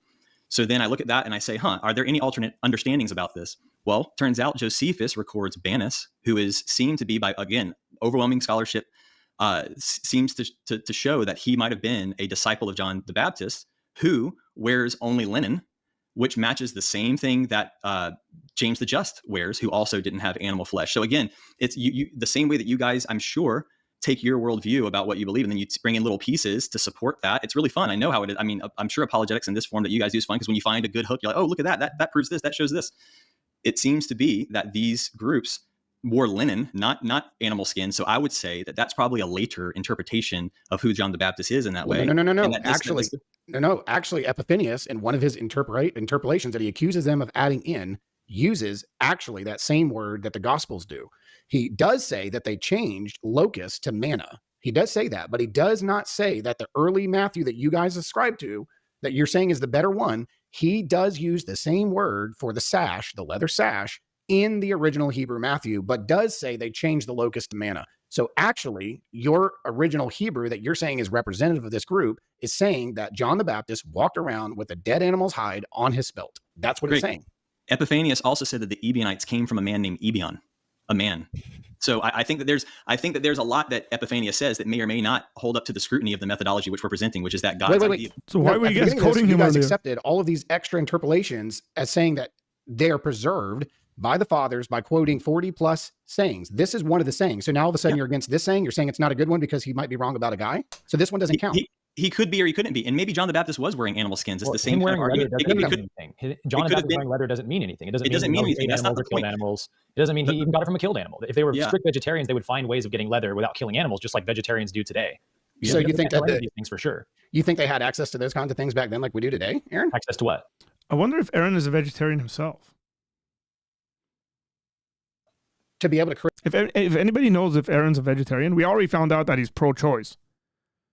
With his little political maneuverings, he's against the killing of animals, but it's okay for people to kill their babies. Because he doesn't want to restrict choice. Is he an actual vegetarian? Anybody got any pictures or videos of Aaron eating a burger?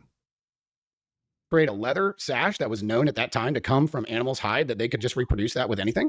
I'm saying that the animal that it came from didn't have to be killed, like murdered. Yeah. So, but that goes against tanning practices of the day, especially. So you have to against many practices of the day. Like we can't know for sure any of this stuff. So it's kind of, in my opinion, it's just kind of a waste. No. It's an argument. So if you can't know any of this stuff, why are you in a debate, Aaron? The whole point of debating is to come to some knowledge of a thing. The whole point of debating is to believe that the position you're taking is true, and you can know it, that you have justified true belief, and you're arguing for it. That's why you're arguing for it. Why are you in the debate? Just say we can't know it, man. I mean, that is the weird maneuverings that New Agers like to do. We can't really know it, but let me tell you a bunch of stuff about it.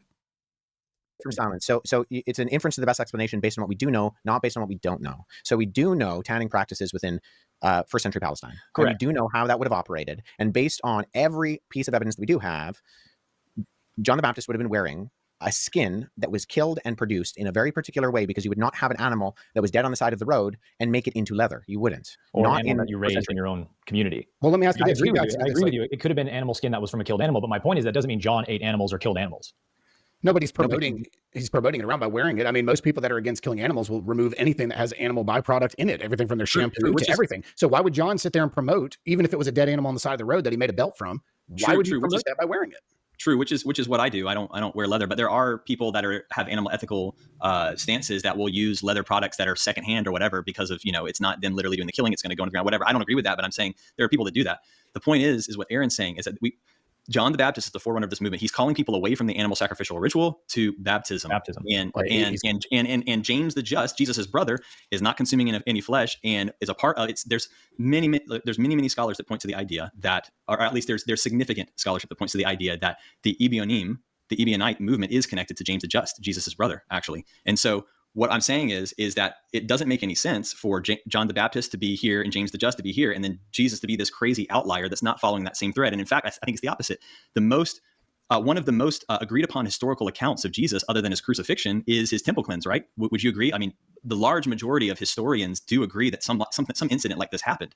I think that this is the key and most important distinction about Jesus and his ministry that, adds to the beauty of the miracles and everything, is that he went in and he stood up finally where John the Baptist was taking people out into the wilderness and baptizing them to get them away from the temple. He said, let's go in and let's finally do what Isaiah and Jeremiah and everyone was talking about. Let's shut this thing down, which, by the way, I don't want to get away from the idea of what we were talking about earlier, that thousands, hundreds of thousands, Josephus and some of the others say even millions of animals were killed during Passover week. I think that's overblown, but regardless, it's a lot of animals. It's a lot of bloodshed blood flowing around everywhere. There's I believe it's in the Talmud and the Mishnah accounts where there's so many animals being killed that priests are wading up to their ankles in blood. It's a slaughterhouse. It's a full-on slaughterhouse. Do you think Jesus would support that? Do you think that Jesus would support that as God's holy place where prayer is? Just bloodshed and animals. By the way, Wes or Stephen, have you ever been to an animal sacrifice? Have you ever witnessed one?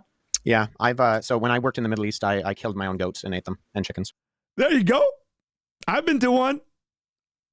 I know what it's like. I know the emotional strings that's pulling. By the way, Cam's assuming his conclusion to make his point. Would Jesus do this? Yeah. He's the one who commanded in the Old Testament. He's the one that told Moses to take the goat, to take the lamb and kill it and put the blood over the posts. Yes, he would. He absolutely would. So you're just assuming he would never, and then asking that question. That's not the way it works. Okay, but I drain the blood out of them. Yeah. Okay, I'd love to actually. We're going to do, this is a side note. You can edit this out, Aaron, if you want to, whatever. But I was expecting Cam to be like, but I'd like to really be a part of animal sacrifice. Sorry, Cam. We're doing a challenge actually soon. I'd love to film you raising an animal yourself and killing it, and in the way that Jesus would, the way that you believe Jesus would. Yeah, you know, so I have friends. The chair of the board of Apologetics Canada has a farm, and we slaughter his pigs and his chickens, and they are eaten. He's Romanian, and this is not something that I have any problem with. My wife grew up raising chickens. Romanians are based. Love Romanians. I slaughtered 11 chickens that my friend raised. I killed them all. Chickens, yeah, I mean, killing chickens is a bit, it's like easy. Lambs and sheep and stuff like that, it's a bit more difficult. And again, I remember this, you know, I was like 10 years old when I witnessed this. But Wes is going into this whole thing about his Romanian friends raising animals to kill him. He's like, yeah, we'll join him. Do it. Come record it.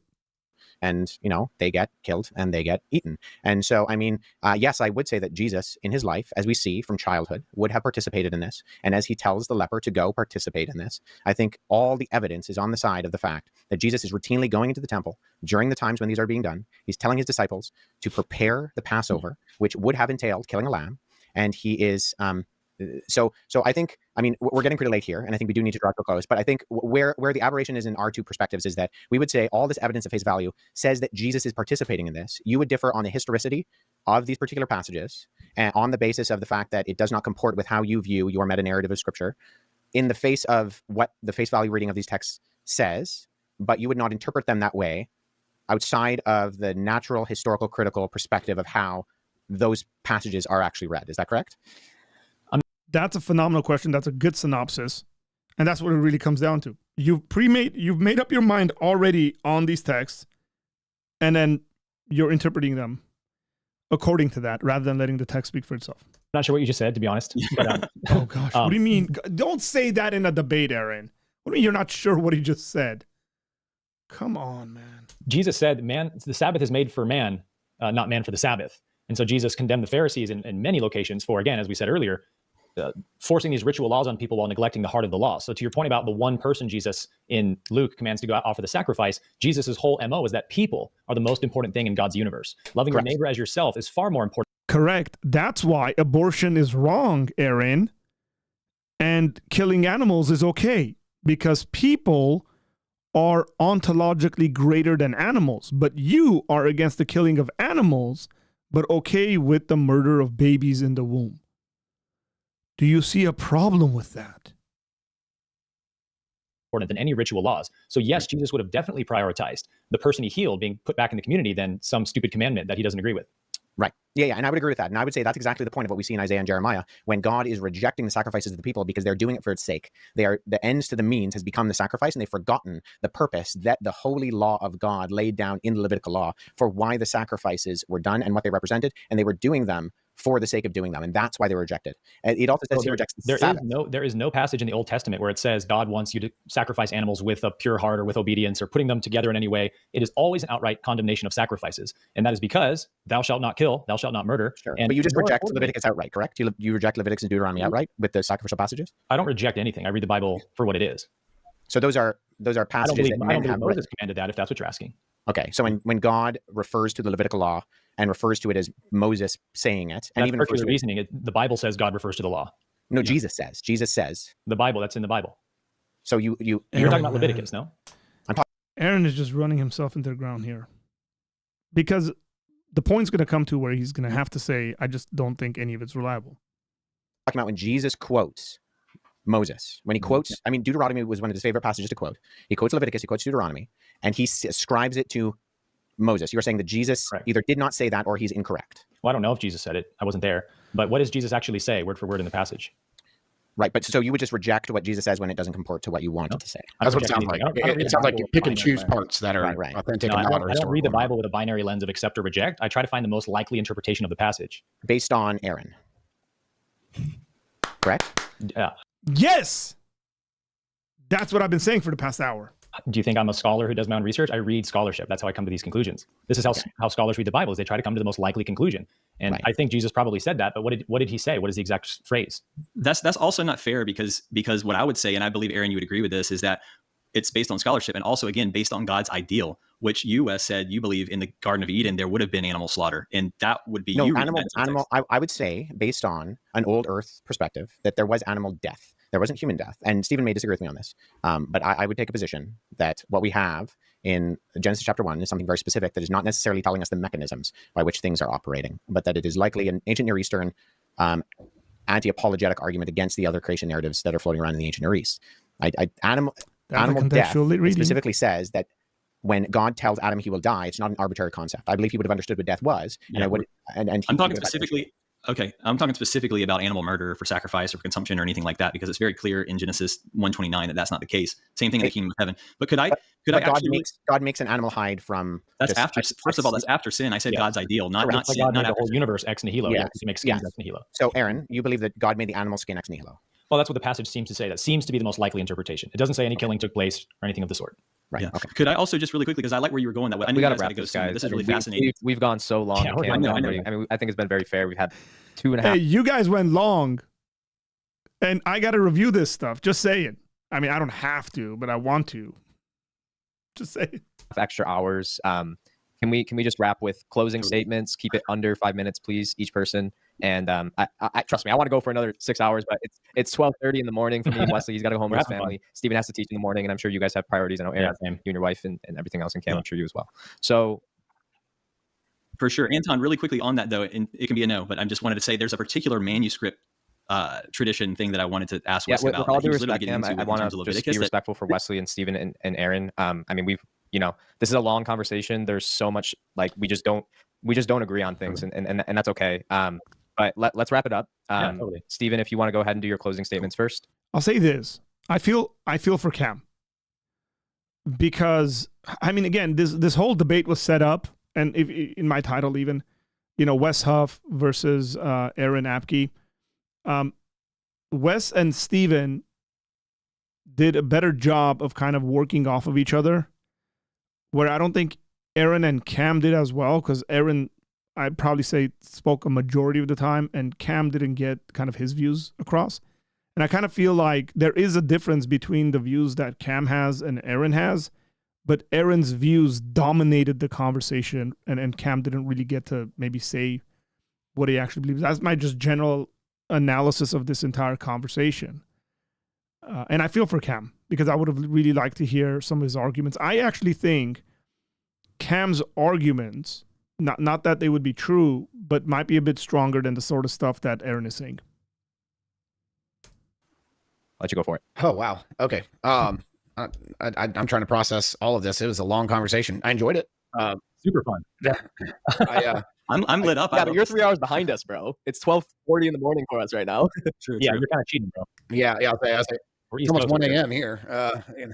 But no, I appreciate you both and your willingness to have a conversation. My perspective, and I know that this is Wes as well, that we believe that the Gospels are reliable accounts. We believe that Jesus was seeking to redeem creation by creating a new heaven, new earth. That is his ultimate plan. And that does also include, yes, the removal of the need of sacrifices. We believe it's no longer necessary because he is the ultimate sacrifice. And Christians who gather around the table are receiving the very body and blood of Christ by faith every time we go to the Eucharist. And that he is ultimately seeking to do what Cam had spoken about, bring the lion and the lamb, that whole idea back together in creation. It was not, as was mentioned multiple times, ideal that animals would be sacrificed. It wasn't God's plan in the original creation narrative, but post-sin, the innocent are paying for that which is the guilty, that God did command these things. It's all through the Old Testament, that he was angry with his people for offering lesser sacrifices, not required sacrifices, like in Malachi. And that at the end of the day, there were aspects where God was more interested, most definitely, in the heart of the giver rather than the gift itself. And that is why he received Abel's sacrifice, which was a bloody sacrifice, over Cain's, which was not.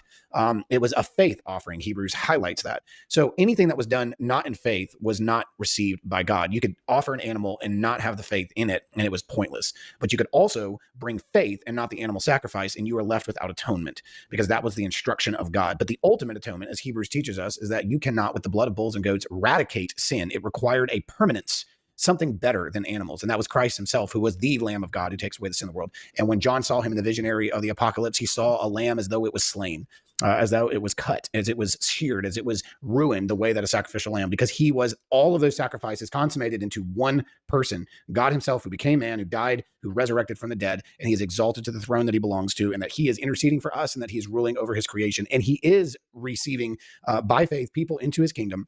And he is seeking to eradicate sin, evil, death, corruption. That includes human, that includes animal, so that he would bring back to this world the Edenic state that he called good. And he is going to continue to do that, but it does not eliminate these other things that we've already discussed in great depth.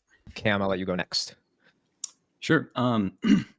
So in closing, I would say that, again, to emphasize the kingdom of heaven, which is here and now, I'm glad that we agree that Jesus put an end to all of that suffering and death and bloodshed, some form or the other. I just believe, and I see from the text, again, it's not just me. I want to reiterate that Aaron and I do read other scholarship, and that we are looking at this through a lens that many others are as well. And what I see is that the Hebrew movement from the prophets through Jesus is a restoration movement, a restoration of shalom, of God's ideal. And they're calling people away from all that bloodshed. And it does seem to me, I can't 100% approve this right now, but I would raise a challenge to even you, Wes, to look into how these institutions of animal sacrifices could have been a priestly insertion, and particularly 2 Kings 22, where Josiah finds another book of the law that's shorter, it seems to be, than the Torah. And definitely, because you're into manuscripts, check this book out, The Moses Scroll by my good friend Ross Nichols, that talks about a manuscript of the Dead Sea Scrolls that was waved off as a forgery, just like how the Ebionite gospel was waved off by Epiphanius. But it seems to be a first-person account of Deuteronomy that's got so many similarities, but it's missing an entire animal sacrificial ritual. It's not there. And there's a lot of emerging scholarship. Edon Dershowitz, Charles Charlesworth, I forget his first name, Charlesworth, Dr. James Tabor are looking into, along with Ross, the claims of the science that passed this document off as a forgery. And if it is true, I'm not saying it is, but the science is compelling. The arguments are compelling that this could be a Dead Sea Scroll and potentially the oldest biblical manuscript ever found. And so you, Wes, as someone who loves that sort of thing, check it out, because it's very, very, very fascinating. But of course, it didn't see the light of day because he was killed by suicide. Anyhow, that being said, what I do want to say is that ultimately, I see in the scripture, with that ideal that I mentioned in the kingdom of heaven and the Garden of Eden in the beginning, is that it reflects the concept of Jesus, that I have come to bring life and life abundantly, and that the enemy comes to steal, kill, and destroy. And so I would argue blood ritual killing, is that of Jesus or is that of the devil? And if God wants blood killing of animals, then what does the devil want? What does the devil do? If God wants and desires sacrifice, blood sacrifice, and not mercy, then what does the devil want? And He wants your soul.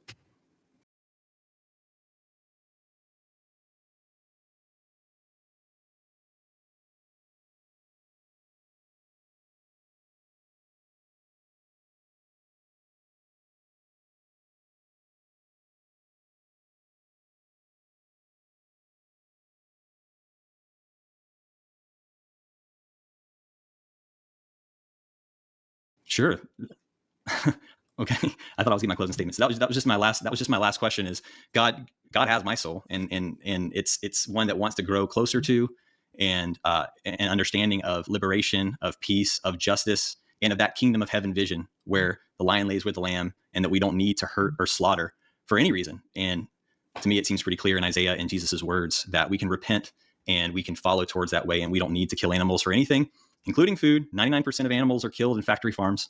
So Okay, so what I said, I didn't realize I was muted. I said something good. I said, I can't believe why I said, I cannot believe why we ended up with Billy Carson, because when he says, what would the devil want?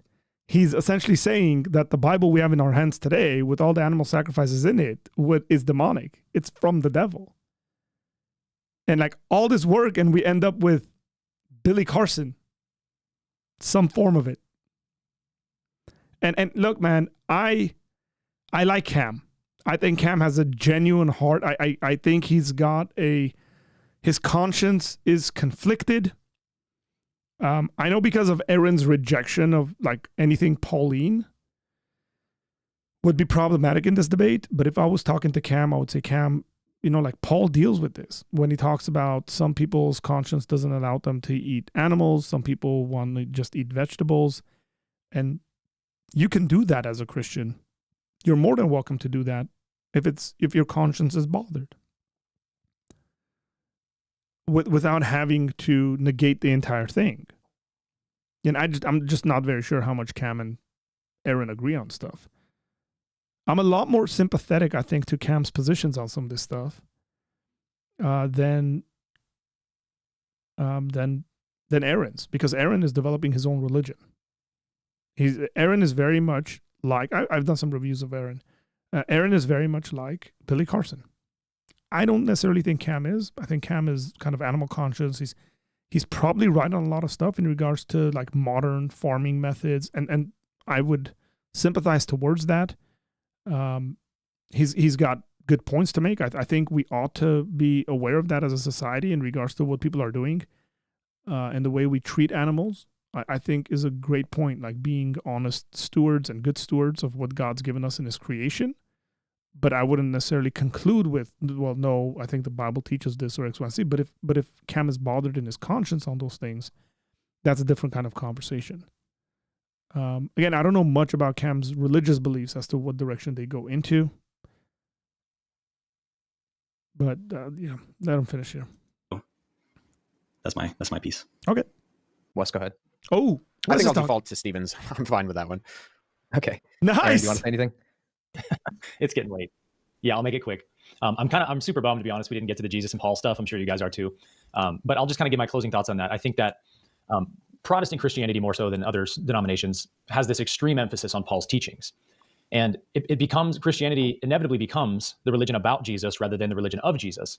And I believe that if Christianity is a religion of Jesus, it should emphasize what Jesus emphasized, which is repent and turn your heart to God. Forgive everybody their trespasses and you will be forgiven. And if you want to enter life, love God, love neighbor. This to me is the religion of Jesus. And it's only through this religion that you can truly grow spiritually.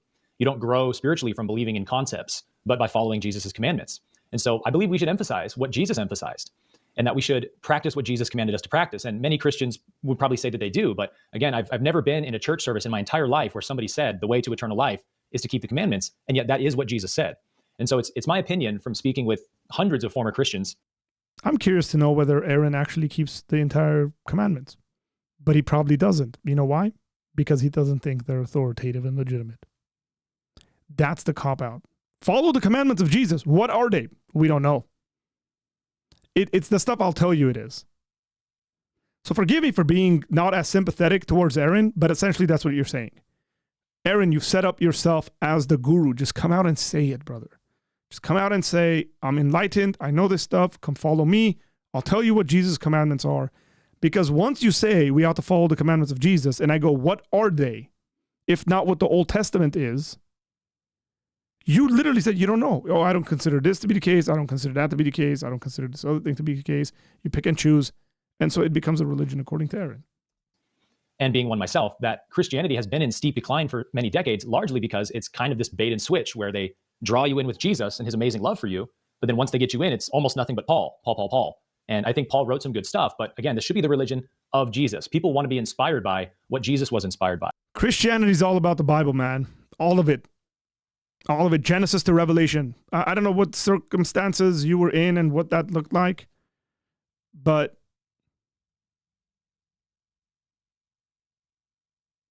it's all of it. Like if you were just in churches where it was only from Paul, that's kind of weird. Preach to like all of the Bible. And as awe-inspiring as the person of Jesus was, it wasn't what inspired Jesus himself. He was what he was. because he knew that I and the Father are one, and not because he confessed Jesus as his personal Lord and Savior. And so I'm inspired by what inspired Jesus. I emphasize what Jesus emphasized.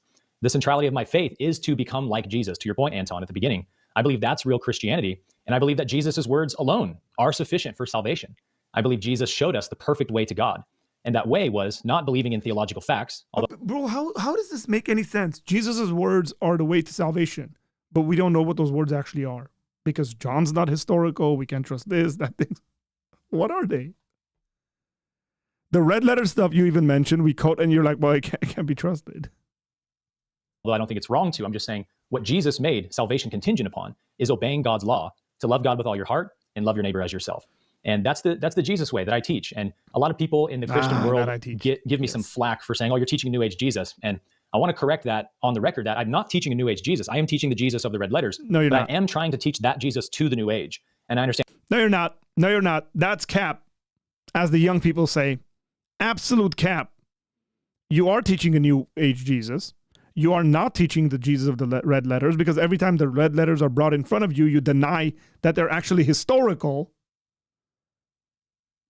Like, how do you not see this? How can you be an intellectually honest individual that's reflective about your own thinking and completely miss this? Help me understand that. That can be difficult for people to understand, but I agree with Anton on this point, and probably you, Steve and Wes as well, that the New Age needs Jesus. And so sometimes there needs to be people to step in that gap. So in any case, I love you guys so much. Truly, this was so much fun. Thank you all for your time tonight, and maybe we'll do it again in the future.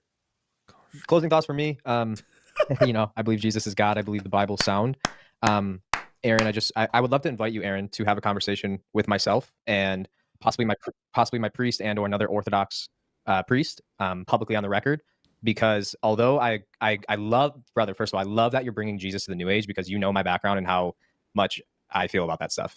But I will say you're in a different category called New Thoughts, which is something we could talk about in depth. It's not quite New Age. It's kind of this nuanced thing. So we could talk about that more, and I would love to, because I think it's a really important conversation in this day and age more than ever. And a lot of those books I gave you point to some of this. So either way, I think it's a great conversation. I would love to, brother. Yeah, awesome, man. And I appreciate you guys for doing this. I know Wesley, Stephen, Aaron, Cam, thank you for staying longer. I'm sure we could talk all night, and it's been a pleasure to be a moderator for the first time, and it was interesting. I'm a baby Christian in all this, and all the nuance of everything was really cool. So I appreciate you guys, and we'll talk soon. Awesome. Well done. Well done, everybody. Hey, I criticized folks, and obviously I'm more in line with, Team A.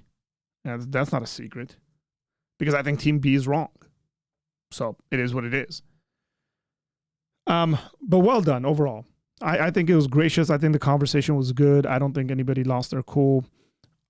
These gentlemen held up their own way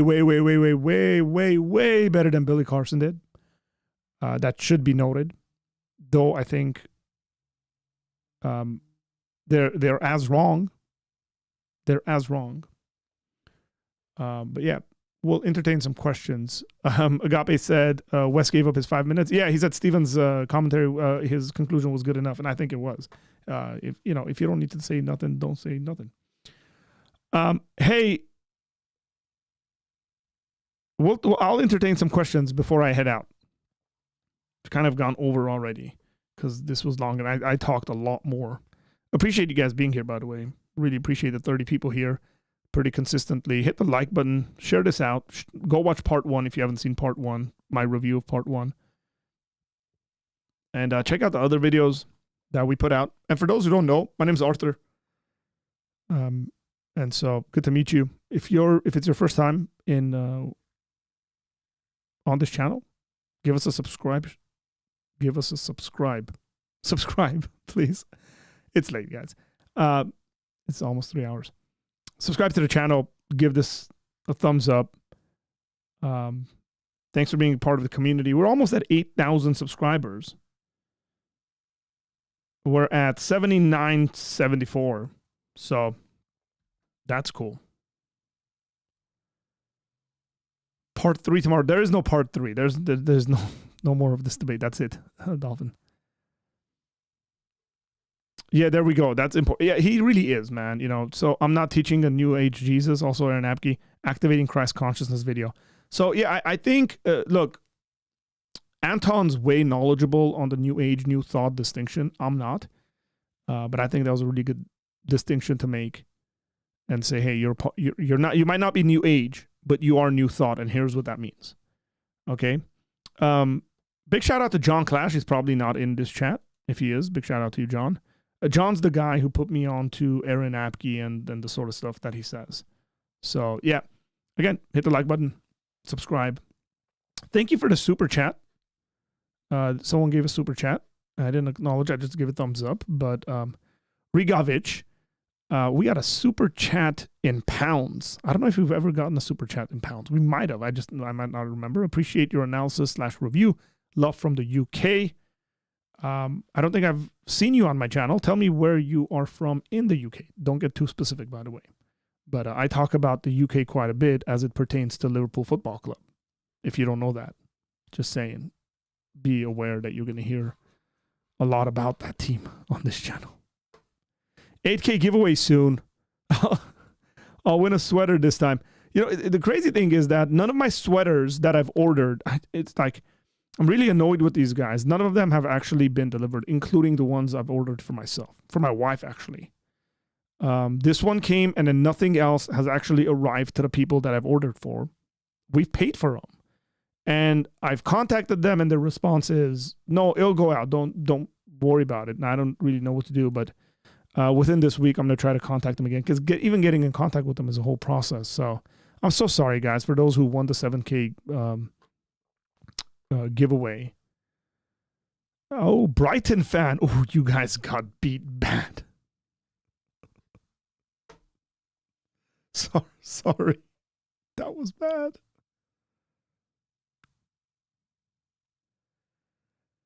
So yeah,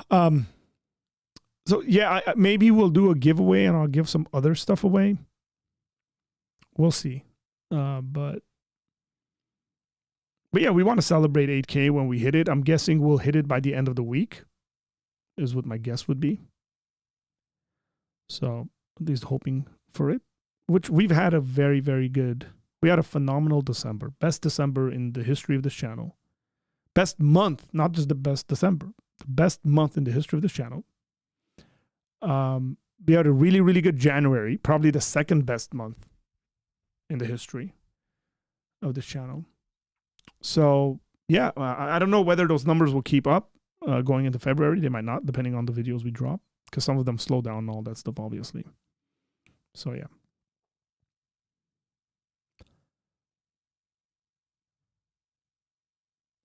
I said Liverpool. I mean, you said you're from Brighton Hove. So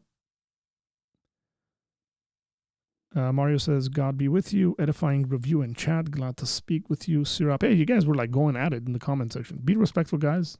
I know you guys are, so appreciate that. If some of you guys want to drop a super chat, remember that all the super chats that we're receiving on the streams go towards us getting a new computer.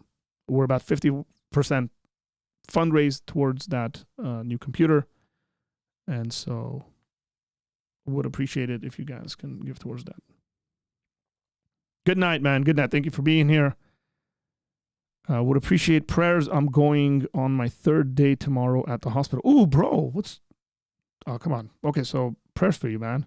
May God grant you peace and healing. Use that time to kind of focus in on God a bit more. I should add, I went to the doctor today as well to get my knee checked out. You guys know that my left knee has been pretty messed up since July when I heard it, as part of the reason why my face is a little chubbier, because I've gained some weight as a result of like not playing soccer and stuff like that. So I went to the doctor today. They did some x-rays and some checkups. The x-rays didn't show anything. My knees are in good condition, but I have to get an MRI.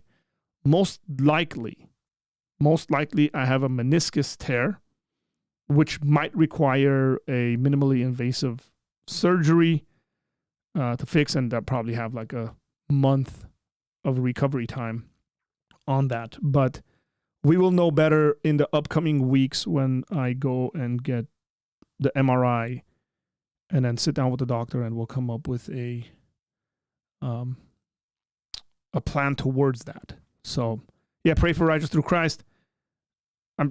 For me, it is what it is, right?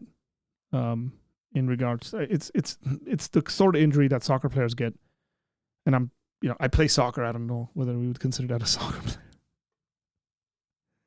But yeah, my autistic daughter follows Liverpool, loves them. So do we here in my household. Again, I'll just tell you, you're going to hear quite a bit of that. We do have a game Thursday against Spurs. That's a semifinal game. Liverpool lost the first game 1-0. Hopefully we can win that and be in the final. There's a FA Cup game on Sunday, Liverpool versus Plymouth Argyle. And then next Wednesday, Liverpool versus Everton is, hey, let's celebrate righteous through Christ.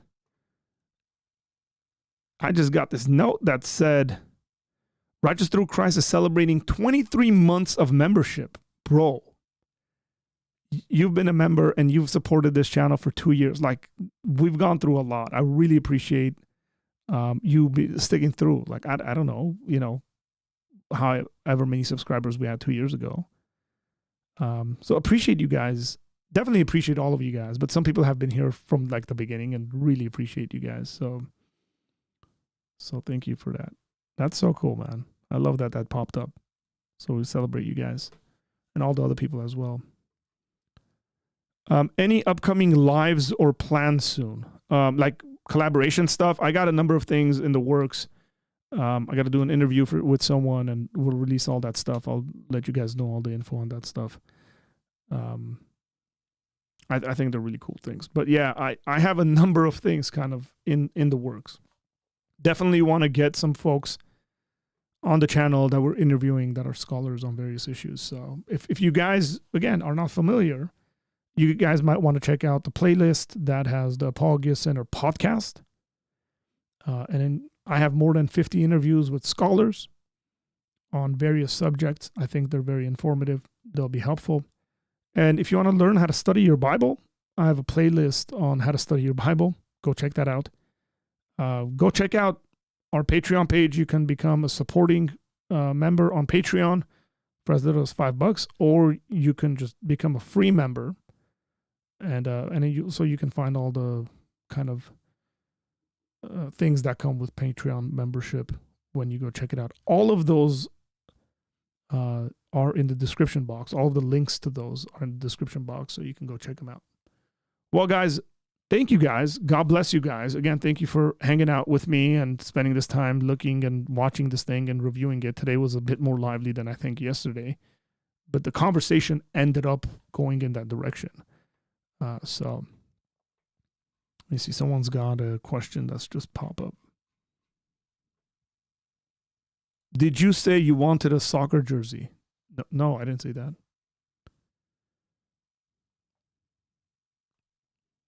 No, I have plenty of those.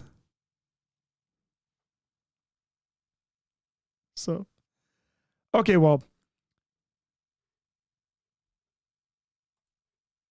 Dana Bennett, hi. What's your favorite football team? Liverpool Football Club from Liverpool, England.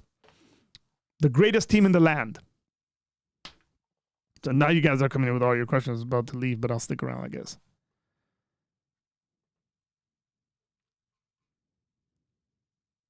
I like that emblem right there. It's cool.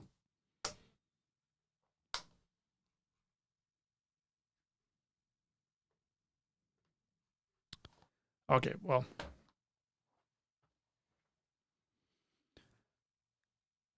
I will hopefully be streaming tomorrow as well, but it will be tomorrow night. Most likely. It might be a late night stream. We'll see.